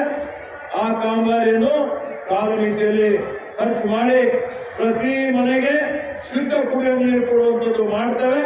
ಅದ್ರ ಜೊತೆಯಲ್ಲಿ 350 ಕೋಟಿ ರೂಪಾಯಿ ವೆಚ್ಚದಲ್ಲಿ ಇವತ್ತು ಬಹುಗ್ರಾಮ ಕುಡಿಯುವ ನೀರಿನ ಯೋಜನೆ ನಡೀತಾ ಇದೆ. ಅದರಲ್ಲಿ ಸುಮಾರು 30 ಕೋಟಿ ಖರ್ಚು ಮಾಡಿದ್ದೇವೆ. ಆ ಬಹುಗ್ರಾಮ ಕುಡಿಯುವ ನೀರಿನ ಯೋಜನೆಯನ್ನು ಇವತ್ತು ಆದಷ್ಟು ಕಾಲಮಿತಿಯಲ್ಲಿ ಗುಣಮಟ್ಟದ ಅದು ಪೂರ್ತಿ ಮಾಡ್ತೀವಿ ಅನ್ನುವಂಥ ಮಾತನ್ನು ಇಲ್ಲಿ ಹೇಳಿಕೆ ಬಯಸ್ತಾ ಇದ್ದೇವೆ. ಅದು ಹೊರತುಪಡಿಸಿ ಬೀದರ್ ಸೌತ್ನಲ್ಲಿ ಬಗ್ದಲ್ ಮತ್ತು ಸುಮಾರು 104 ಹಳ್ಳಿಗಳ ಒಂದು ಪ್ರಸ್ತಾವನೆ ಇದೆ, ಸುಮಾರು 330 ಕೋಟಿ. ಆ 330 ಕೋಟಿ ರೂಪಾಯಿ ಪ್ರಸ್ತಾವನೆಯನ್ನು ಮನೆ ಆರ್ಥಿಕ ಇಲಾಖೆಗೆ ಹೋಗಿ ನಾನು ಮಾತನಾಡಿ ನಾನು ಮುಖ್ಯಮಂತ್ರಿಯವರ ಗಮನಕ್ಕೆ ತಂದು ಮುಂಬರುವಂತಹ ದಿನಮಾನಗಳಲ್ಲಿ ಸಚಿವ ಸಂಪುಟಕ್ಕೆ ತರಿಸಿ ಅದನ್ನು ಅನುಷ್ಠಾನ ಮಾಡುವಂತ ಪ್ರಾಮಾಣಿಕ ಪ್ರಯತ್ನ ನಾವು ಮಾಡ್ತೀವಿ ಅನ್ನುವಂತ ಭರವಸೆಯನ್ನು ಇಲ್ಲಿ ನಾನು ಕೊಡ್ತಾ ಇದ್ದೇನೆ. ಹೀಗಾಗಿ ಜಿಲ್ಲೆಯಲ್ಲಿ ಸುಮಾರು 1,400 ಕೋಟಿ ರೂಪಾಯಿ ವೆಚ್ಚದಲ್ಲಿ ವಿವಿಧ ಕುಡಿಯುವ ನೀರಿನ ಯೋಜನೆಗಳು ನಡೀತಾ ಇದೆ. ಅದನ್ನು ಇವತ್ತು ಮಾಡುವಂತ ಆದಷ್ಟು ಮಟ್ಟಿಗೆ ಶೀಘ್ರದಲ್ಲೇ ಅದನ್ನು ಮಾಡಿ ಲೋಕಾರ್ಪಣೆ ಮಾಡುವಂತಹ ಕೆಲಸ ನಾವು ಮಾಡ್ತೀವಿ ಅನ್ನುವಂತ ಮಾತನ್ನು ಹೇಳ್ತಾ ಇದ್ದೀನಿ. ನಮ್ಮ ಸರ್ಕಾರ ಬಂದ ಮೇಲೆ ಈಗಾಗಲೇ ರಾಜ್ಯ ಹೆದ್ದಾರಿ ರಸ್ತೆಗಳ ಅಭಿವೃದ್ಧಿಗಾಗಿ ಲೋಕೋಪಯೋಗಿ ಇಲಾಖೆ ವತಿಯಿಂದ 100 ಕೋಟಿ ರೂಪಾಯಿ ಹೊಸದಾಗಿ ನಾವು ಮಂಜೂರಾತಿ ಮಾಡಿಸಿದ್ದೇವೆ. ಮತ್ತೆ ಆ 100 ಕೋಟಿ ರೂಪಾಯಿ ವೆಚ್ಚದ ಕಾಮಗಾರಿಗಳು ಆದಷ್ಟು ಶೀಘ್ರದಲ್ಲಿ ಅವೆಲ್ಲವನ್ನು ನಾವು ಇವತ್ತು ಟೆಂಡರ್ ಮುಖಾಂತರ ಪ್ರಾರಂಭ ಮಾಡ್ತೀವಿ ಅನ್ನುವಂತ ಒಂದು ಭರವಸೆಯನ್ನು ನಾನು ಇಲ್ಲಿ ಕೊಡ್ತಾ ಇದ್ದೇನೆ. ಅದೇ ರೀತಿಯಲ್ಲಿ ಇವತ್ತು ನೀವು ನೋಡಿ ಸುಮಾರು ಸಾವಿರಾರು ಕೋಟಿ ರೂಪಾಯಿಯ ಏನ್ ಕಾಮಗಾರಿಗಳು ಈಗಾಗಲೇ ಕೆಲವೊಂದು ಚಾಲ್ತಿಯಲ್ಲಿದ್ದಾವೆ, ಕೆಲವೊಂದು ನಡೀತಾ ಇದೆ. ಇವೆಲ್ಲವನ್ನು ಇವತ್ತು ಕಾಲಮಿತಿಯಲ್ಲಿ ಈ ಜಿಲ್ಲೆಯ ಒಂದು ಕರೇಜ್ ಇದೆ, ಕರೇಜ್ ಅಡಿಯಲ್ಲಿ ನಾನು ಜಿಲ್ಲಾಧಿಕಾರಿ ಅವರಿಗೆ ಹೇಳಿದ್ದೇನೆ. ಆ ಕಾಮಗಾರಿಯನ್ನು ಈಗ ಪ್ರಾರಂಭ, ಯಾಕಂದ್ರೆ ಬೇಸಿಗೆಯಲ್ಲಿ ಮಾತ್ರ ಮಾಡಬೇಕಾಗಿದೆ, ಪ್ರಾರಂಭ ಮಾಡುವಂತಹ ಕೆಲಸವನ್ನು ಮಾಡಿ ಏನು ಗೋದಾವರಿ ಬೇಸಿಗೆ ಅಡಿಯಲ್ಲಿ ನಮಗೆ ನೀರು ಬಳಕೆ ಮಾಡಿಕೊಳ್ಳುವುದಕ್ಕೆ ನಮಗೆ ಅಲೋಕೇಟ್ ಆಗಿದೆ, ಹಂಚಿಕೆ ಆಗಿದೆ. ಅದನ್ನು ಪೂರ್ತಿ ಮಾಡಲಿಕ್ಕೆ ಸುಮಾರು 2,500 3 ಸಾವಿರ ಕೋಟಿ ರೂಪಾಯಿ ಅನುದಾನದ ಅವಶ್ಯಕತೆ ಇದೆ. ಈಗಾಗಲೇ ಮೇಕರ್ ಲಿಫ್ಟ್ಗೆ ಟೆಂಡರ್ ಮಾಡಿ, ಟೆಂಡರ್ ಮಾಡಿ, ಯಾಕಂದ್ರೆ ಹಿಂದೆ ಟೆಂಡರ್ ಮಾಡಿದ್ರು ಅವರಿಗೆ ಪೂರ್ತಿ ಪ್ರಾರಂಭ ಮಾಡಲಿಕ್ಕೆ ಆಗಲಿಲ್ಲ ಹಿಂದಿನ ಸರ್ಕಾರಕ್ಕೆ. ಹೀಗಾಗಿ ಪುನಃ ಅದನ್ನು 6 ತಿಂಗಳಾಗಿದ್ದಕ್ಕಾಗಿ ಟೆಂಡರ್ ಮಾಡಿ ಆ ಕಾಮಗಾರಿಗಳು ಪೂರ್ತಿ ಮಾಡಿ ಈಗಾಗಲೇ ಕಾರಂಜ ಜಲಾಶಯದಲ್ಲಿ ಸುಮಾರು 6 TMC ಫೀಟ್ ನೀರಿದೆ. ಇನ್ನೂ ಸುಮಾರು ನಾವೆಲ್ಲ 1 ಲಕ್ಷ ಎಕರೆ ಭೂಮಿಗೆ ಸುಮಾರು ನೀರು ಕೊಡುವಂತಹ ವಿವಿಧ ನೀರಾವರಿ ಯೋಜನೆಗಳಲ್ಲಿ ಮಾಡಿದ್ದೇವೆ. ಇವು ಬಾಕಿ ಇರುವಂತಹ ಏನು ಇನ್ನೂ ನೀರು ಬಳಕೆ ಮಾಡಿಕೊಳ್ಳಬೇಕಾಗಿದೆ. ಸಣ್ಣ ನೀರಾವರಿ ಯೋಜನೆ ಇರ್ಬೋದು, ಇಲಾಖೆ ಇರ್ಬೋದು, ಬೃಹತ್ ನೀರಾವರಿ ಇಲಾಖೆ ಇರ್ಬೋದು, ಸಣ್ಣ ಸಣ್ಣ ಚೆಕ್ ಡ್ಯಾಂಗಳಿರ್ಬೋದು, ಇವೆಲ್ಲವನ್ನೂ ಅಂತರ್ಜಲ ಮಟ್ಟಿಗೆ ಹೆಚ್ಚಿಗೆ ಮಾಡಿ ಮಾಂಜ್ರಾ ನದಿಯಿಂದ ಹರಿದು ಬರುವಂತಹ ನೀರು ಏನಿದೆ, ಕಾರಂಜ ನದಿ ಏನಿದೆ, ಇವೆಲ್ಲ ಸದ್ಬಳಕೆ ಮಾಡಿಕೊಂಡು ಇನ್ನೂ ಕನಿಷ್ಠ 50,000 ಎಕರೆ ರೈತರ ಭೂಮಿಗೆ ನೀರು ಹರಿಸುವಂತಹ ಒಂದು ಕೆಲಸ ಬರುವಂತಹ ದಿನಮಾನಗಳಲ್ಲಿ ಎಲ್ಲ ಎಷ್ಟೇ ಅನುದಾನ ಬೇಕಾದರೂ ಅನುದಾನ ಬಿಡುಗಡೆ ಮಾಡಿ ಅದನ್ನು ಇವತ್ತು ಲೋಕಾರ್ಪಣೆ ಮಾಡ್ತೀವಿ ಅನ್ನುವಂತ ಒಂದು ಮಾತನ್ನು ಇಲ್ಲಿ ನಾನು ಹೇಳಿಕೆ ಬಯಸ್ತಾ ಇದ್ದೀನಿ. ಅದಕ್ಕೆ ಆತ್ಮೀಯ ಬಂಧುಗಳೇ, ಕೊನೆಯದಾಗಿ ಕೌಶಲ್ಯ ತರಬೇತಿ ನಮ್ಮ ಮಕ್ಕಳಿಗೆ ವಿದ್ಯಾರ್ಥಿನಿಯರು ನೀವೆಲ್ಲರೂ ಪ್ರತಿಭೆಯನ್ನು ಕೊರತೆ ಇಲ್ಲ. ನೀವೆಲ್ಲ ದೇಶ ವಿದೇಶಗಳಲ್ಲಿ ತೋರಿಸ್ಕೊಂಡಿದ್ದೀರಿ. ನಿಮ್ಗೆ ಕೌಶಲ್ಯ ತರಬೇತಿ ಕೊಡುವಂತ ಅವಶ್ಯಕತೆ ಇದೆ. ಹಿಂದೆ ನಾನು ಭಾರತೀಯಲ್ಲಿ ಉದ್ಯೋಗಗಳ ಮಾಡಿದ್ದೆ. ಸಾವಿರಾರು ವಿದ್ಯಾರ್ಥಿಗಳು, 10,000 ವಿದ್ಯಾರ್ಥಿಗಳು ಬಂದಿದ್ರು. ನಿರುದ್ಯೋಗ ಯುವಕರು ನೂರಾರು ಜನರಿಗೆ ಉದ್ಯೋಗ ಲಭ್ಯ ಆಗಿದೆ.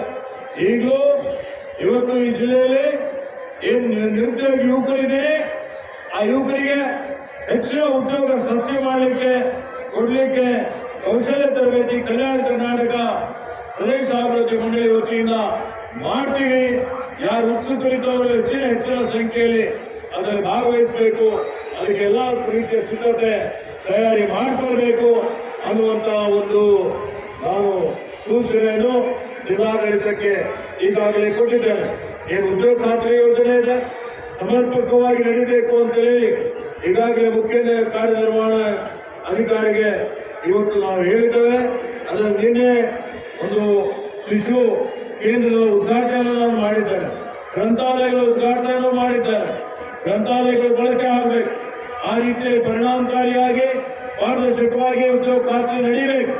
ಅದಕ್ಕೆ ಆ ನಿಟ್ಟಿನಲ್ಲಿ ಇವತ್ತು ಹೆಚ್ಚಿನ ಒಂದು ರೀತಿಯಲ್ಲಿ ಕೆಲಸ ಕಾರ್ಯಗಳು ಮಾಡುವಂಥದ್ದು ಮಾಡ್ತೀವಿ. ಅದೇ ರೀತಿಯಲ್ಲಿ ನಮ್ಮ ಸರ್ಕಾರದ ಏನು ಘೋಷಣೆ ಇದೆ, ಸ್ವಸಹಾಯ ಸಂಘಗಳು, ಸ್ತ್ರೀ ಶಕ್ತಿ ಸಂಘಗಳು, ಇವರಿಗೆ 5 ಲಕ್ಷದವರೆಗೆ ಬಡ್ಡಿ ರಹಿತ ಸಾಲ ಕೊಡುವಂಥದ್ದು, ರೈತರಿಗೆ 5 ಲಕ್ಷದವರೆಗೆ ಬಡ್ಡಿ ರಹಿತ ಸಾಲ ಕೊಡುವಂಥದ್ದು, ಇವೆಲ್ಲ 2 ಕಾರ್ಯಕ್ರಮಗಳು ಇವತ್ತು ಪರಿಣಾಮಕಾರಿಗೆ ಅನುಷ್ಠಾನ ಮಾಡಬೇಕು ಅಂತ ಹೇಳಿ ಜಿಲ್ಲಾ ಸಹಕಾರ ಕೇಂದ್ರ ಬ್ಯಾಂಕ್ ಇರ್ಬೋದು, ಇತರ ಸಹಕಾರ ಬ್ಯಾಂಕ್ಗಳ ಜೊತೆಯಲ್ಲೂ ಚರ್ಚೆ ಮಾಡಿ ರೈತರಿಗೆ ಅನುಕೂಲ ಆಗುವಂತಹ ರೀತಿಯಲ್ಲಿ ಇವೆರಡೂ ಕಾರ್ಯಕ್ರಮಗಳನ್ನು ಮಹಿಳಾ ಸಬಲೀಕರಣ ಮಾಡುವಂತಹ ರೀತಿಯಲ್ಲಿ ಅವರ ಜೀವನೋಪಾಯ ಇಲಾಖೆಯೂ ಇದೆ. ಅದಕ್ಕೆ ಅವರ ಜೀವನ ಮಟ್ಟ ಸುಧಾರಣೆ ಮಾಡಲಿಕ್ಕೆ ಇದನ್ನು ಜಾರಿಗೆ ತರುವಂತಹ ಕೆಲಸ ಇವತ್ತು ನಾವು ಮಾಡ್ತೀವಿ ಅನ್ನುವಂಥ ಮಾತನ್ನು ಹೇಳಲಿಕ್ಕೆ ಬಯಸ್ತಾ ಇದ್ದೇನೆ. ಅದೇ ರೀತಿಯಲ್ಲಿ ಬೀದರ್ನಲ್ಲಿ ಮೊನ್ನೆ ನಾವು ಇಲ್ಲಿ ಮಹಿಳಾ ಕಾಲೇಜ್ಗೆ ಭೇಟಿ ಕೊಟ್ಟಿದ್ದೇವೆ. ನಾನು ರಹೀಂ ಖಾನ್, ಅರವಿಂದ್ ಅವರೇ ಹೋಗಿ ಭೇಟಿ ಕೊಟ್ಟು ಅದೇನು ಶಿಥಿಲಾವಸ್ಥೆ ಇರುವಂತಹ ಎಲ್ಲ ಶಾಲೆಗಳು ಮತ್ತು ಕಾಲೇಜುಗಳು ಮಹಿಳಾದಿತ್ತು ಅದಕ್ಕೆ ಹೆಚ್ಚುವರಿಯಾಗಿ ಮಹಿಳಾ ಪದವಿ ಕಾಲೇಜ್ಗೆ 10 ಕೋಟಿ ರೂಪಾಯಿ ಅನುದಾನ ಕೊಟ್ಟು ಇವತ್ತು ಅದನ್ನು ಹೊಸ ಕಟ್ಟಡದ ನಿರ್ಮಾಣ ಮಾಡಬೇಕು ಅನ್ನುವಂತ ಒಂದು ಇದಕ್ಕೆ ಮಂಜೂರಾತಿಯನ್ನು ಕೊಟ್ಟಿದ್ದೇವೆ ಅನ್ನುವಂತ ಮಾತನ್ನು ಹೇಳಿಕೆ ಬಯಸ್ತಾ ಇದ್ದೇನೆ. ಬೀದರ್ನಲ್ಲಿ ಸರ್ಕಾರಿ ಇಂಜಿನಿಯರಿಂಗ್ ಕಾಲೇಜ್ ಪ್ರಾರಂಭ ಆಗಿದೆ, ನಾವೇ ಮಾಡಿದ್ದೇವೆ. ಉದ್ಘಾಟನೆ ಆಗದೆ ಇದ್ರು ಪ್ರಾರಂಭ ಮಾಡಿದ್ದೇವೆ. 2 ಕೋರ್ಸ್ಗಳು ನಡೀತಾ ಇದೆ. ಹೆಚ್ಚುವರಿಯಾಗಿ ಎಲೆಕ್ಟ್ರಾನಿಕ್ಸ್ ಮತ್ತು ಸಿವಿಲ್ ಕೋರ್ಸ್ ಪ್ರಾರಂಭ ಮಾಡಲಿಕ್ಕೆ. ಹೀಗಾಗಿ ಸಮಗ್ರವಾದಂತ ಬೀದರ್ ಜಿಲ್ಲೆಯ ಅಭಿವೃದ್ಧಿ ಆಗಬೇಕು. ಎಲ್ಲರೂ ಸರ್ವೇ ಜನ ಸುಖಿನ ಭವಂತು ಅನ್ನುವಂತಹ ರೀತಿಯಲ್ಲಿ, ಸರ್ವರಿಗೂ ಸಮಪಾಲು ಅನ್ನುವಂತಹ ರೀತಿಯಲ್ಲಿ ಎಲ್ಲರೂ ಅಭಿವೃದ್ಧಿಯಾಗಿ ಕಲ್ಯಾಣ ಕರ್ನಾಟಕದಲ್ಲಿ ಅಷ್ಟೇ ಅಲ್ಲ ಇಡೀ ರಾಜ್ಯದಲ್ಲಿ ಬೀದರ್ ಮುಂಚೂಣಿಯಲ್ಲಿರುವುದು, ನಂಬರ್ 1 ಅಲ್ಲಿರುವುದು. ಆ ರೀತಿಯಲ್ಲಿ ಇವತ್ತು ನಾವೆಲ್ಲರೂ ಪ್ರಾಮಾಣಿಕವಾದಂತ ಪ್ರಯತ್ನ ಮಾಡಿದರೆ ಅದು ಸಾಧ್ಯ ಆಗ್ತದೆ. ನಮ್ಮೆಲ್ಲರಲ್ಲಿ ಸಹೋದರತ್ವ ಇರಲಿ, ಸಾಮರಸ್ಯ ಇರಲಿ, ಮಹಾಪುರುಷರ ಬಗ್ಗೆ ಗೌರವ ಇಟ್ಕೊಳ್ಬೇಕು. ಈ ಮಹಾಪುರುಷರು ಯಾವುದೇ ಒಂದು ಜಾತಿ ಮತ ಪಂಥಕ್ಕೆ ಸೀಮಿತವಾಗಿಲ್ಲ. ಬುದ್ಧ, ಬಸವ, ಅಂಬೇಡ್ಕರ್ ಅವರು ಇದ್ದಾರೆ, ಭಕ್ತ ಶ್ರೀತ ಕನಕದಾಸರು ಇದ್ದಾರೆ. ಇವರೆಲ್ಲ ಸಮುದಾಯಕ್ಕಾಗಿ ಅವರು ಸಮರ್ಪಣಾ ಮನೋಭಾವನೆಯಿಂದ ತತ್ವ ಸಿದ್ಧಾಂತಗಳನ್ನು ಕೊಟ್ಟಿದ್ದಾರೆ. ಅವರಿಗೆ ಅಗೌರವ ತೋರಿಸುವಂಥದ್ದು ಅದು ಅಕ್ಷಮ್ಯವಾದಂತಹ ಒಂದು ಅಪರಾಧ ಆಗ್ತದೆ. ಹೆಚ್ಚಿನ ಅರಿವು ಜಾಗೃತಿ ಮೂಡಿಸಿ ಎಲ್ಲರ ಬಗ್ಗೆ ಭಕ್ತಿ ಶ್ರದ್ಧೆ ಮೂಡಿಸುವಂತಹ ಒಂದು ಕೆಲಸ ಮಾಡುವಂಥದ್ದು ಪ್ರತಿಯೊಂದು ಸಂಘಟನೆಯ ಜವಾಬ್ದಾರಿ ಇದೆ. ನಮ್ಮ ಜವಾಬ್ದಾರಿ ನಾವು ಪ್ರಾಮಾಣಿಕ ರೀತಿಯಿಂದ ಮಾಡಲಿಕ್ಕೆ ಪ್ರಯತ್ನ ಮಾಡೋಣ ಅನ್ನುವಂತ ಮಾತನ್ನು ಇಲ್ಲಿ ನಾನು ಹೇಳಿಕೆ ಬಯಸ್ತಾ ಇದ್ದೇನೆ. ಅದಕ್ಕೆ ನಮ್ಮ ಸರ್ಕಾರ ಇವತ್ತು ಜನರ ಆಶೋತ್ತರಗಳಿಗೆ ಅನುಸಾರವಾಗಿ ನಾವು ಸೇವೆ ಮಾಡ್ತಾ ಇದ್ದೇವೆ. ಪಾರದರ್ಶಕತೆ ಪ್ರಾಮಾಣಿಕತೆಯಿಂದ ಉಳಿದಂತೆ ನಡೀತಾ ಇದ್ದೇವೆ.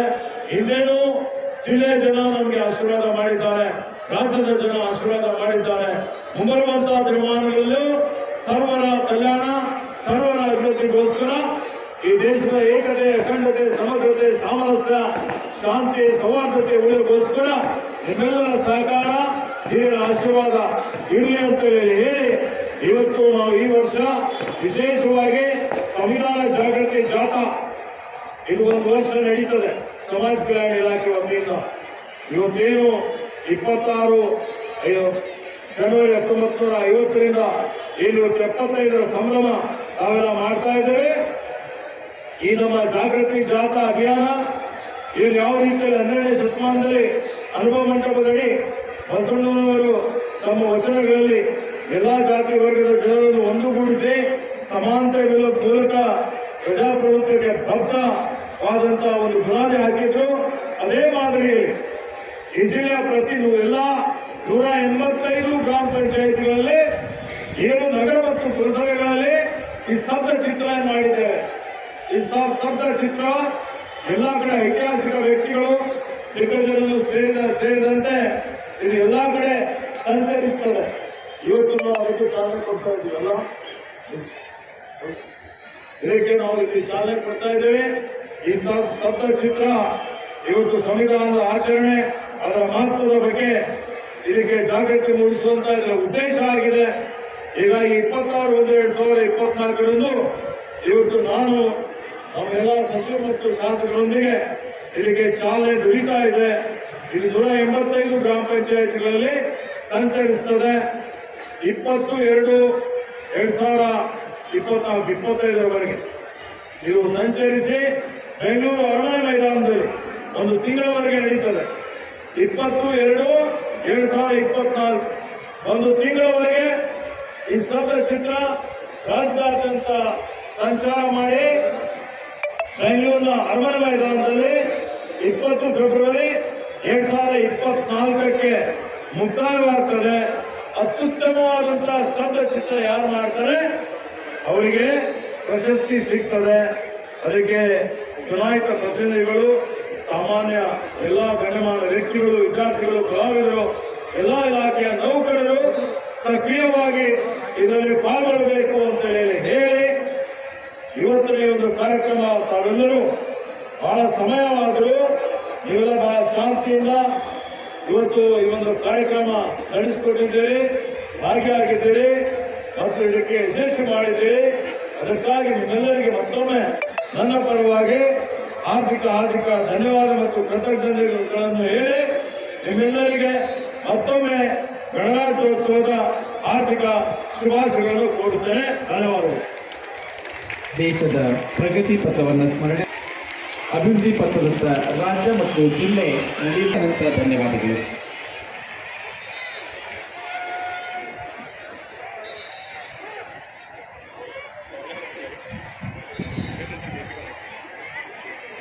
ಪಥ ಸಂಚಲನದ ನಿರ್ಗಮನಕ್ಕೆ ಅನುಮತಿಯನ್ನು ಕೋರಿ ಪರೇಡ್ ಕಮಾಂಡರ್ ಅವರು ಆಗಮಿಸಿದ್ದಾರೆ.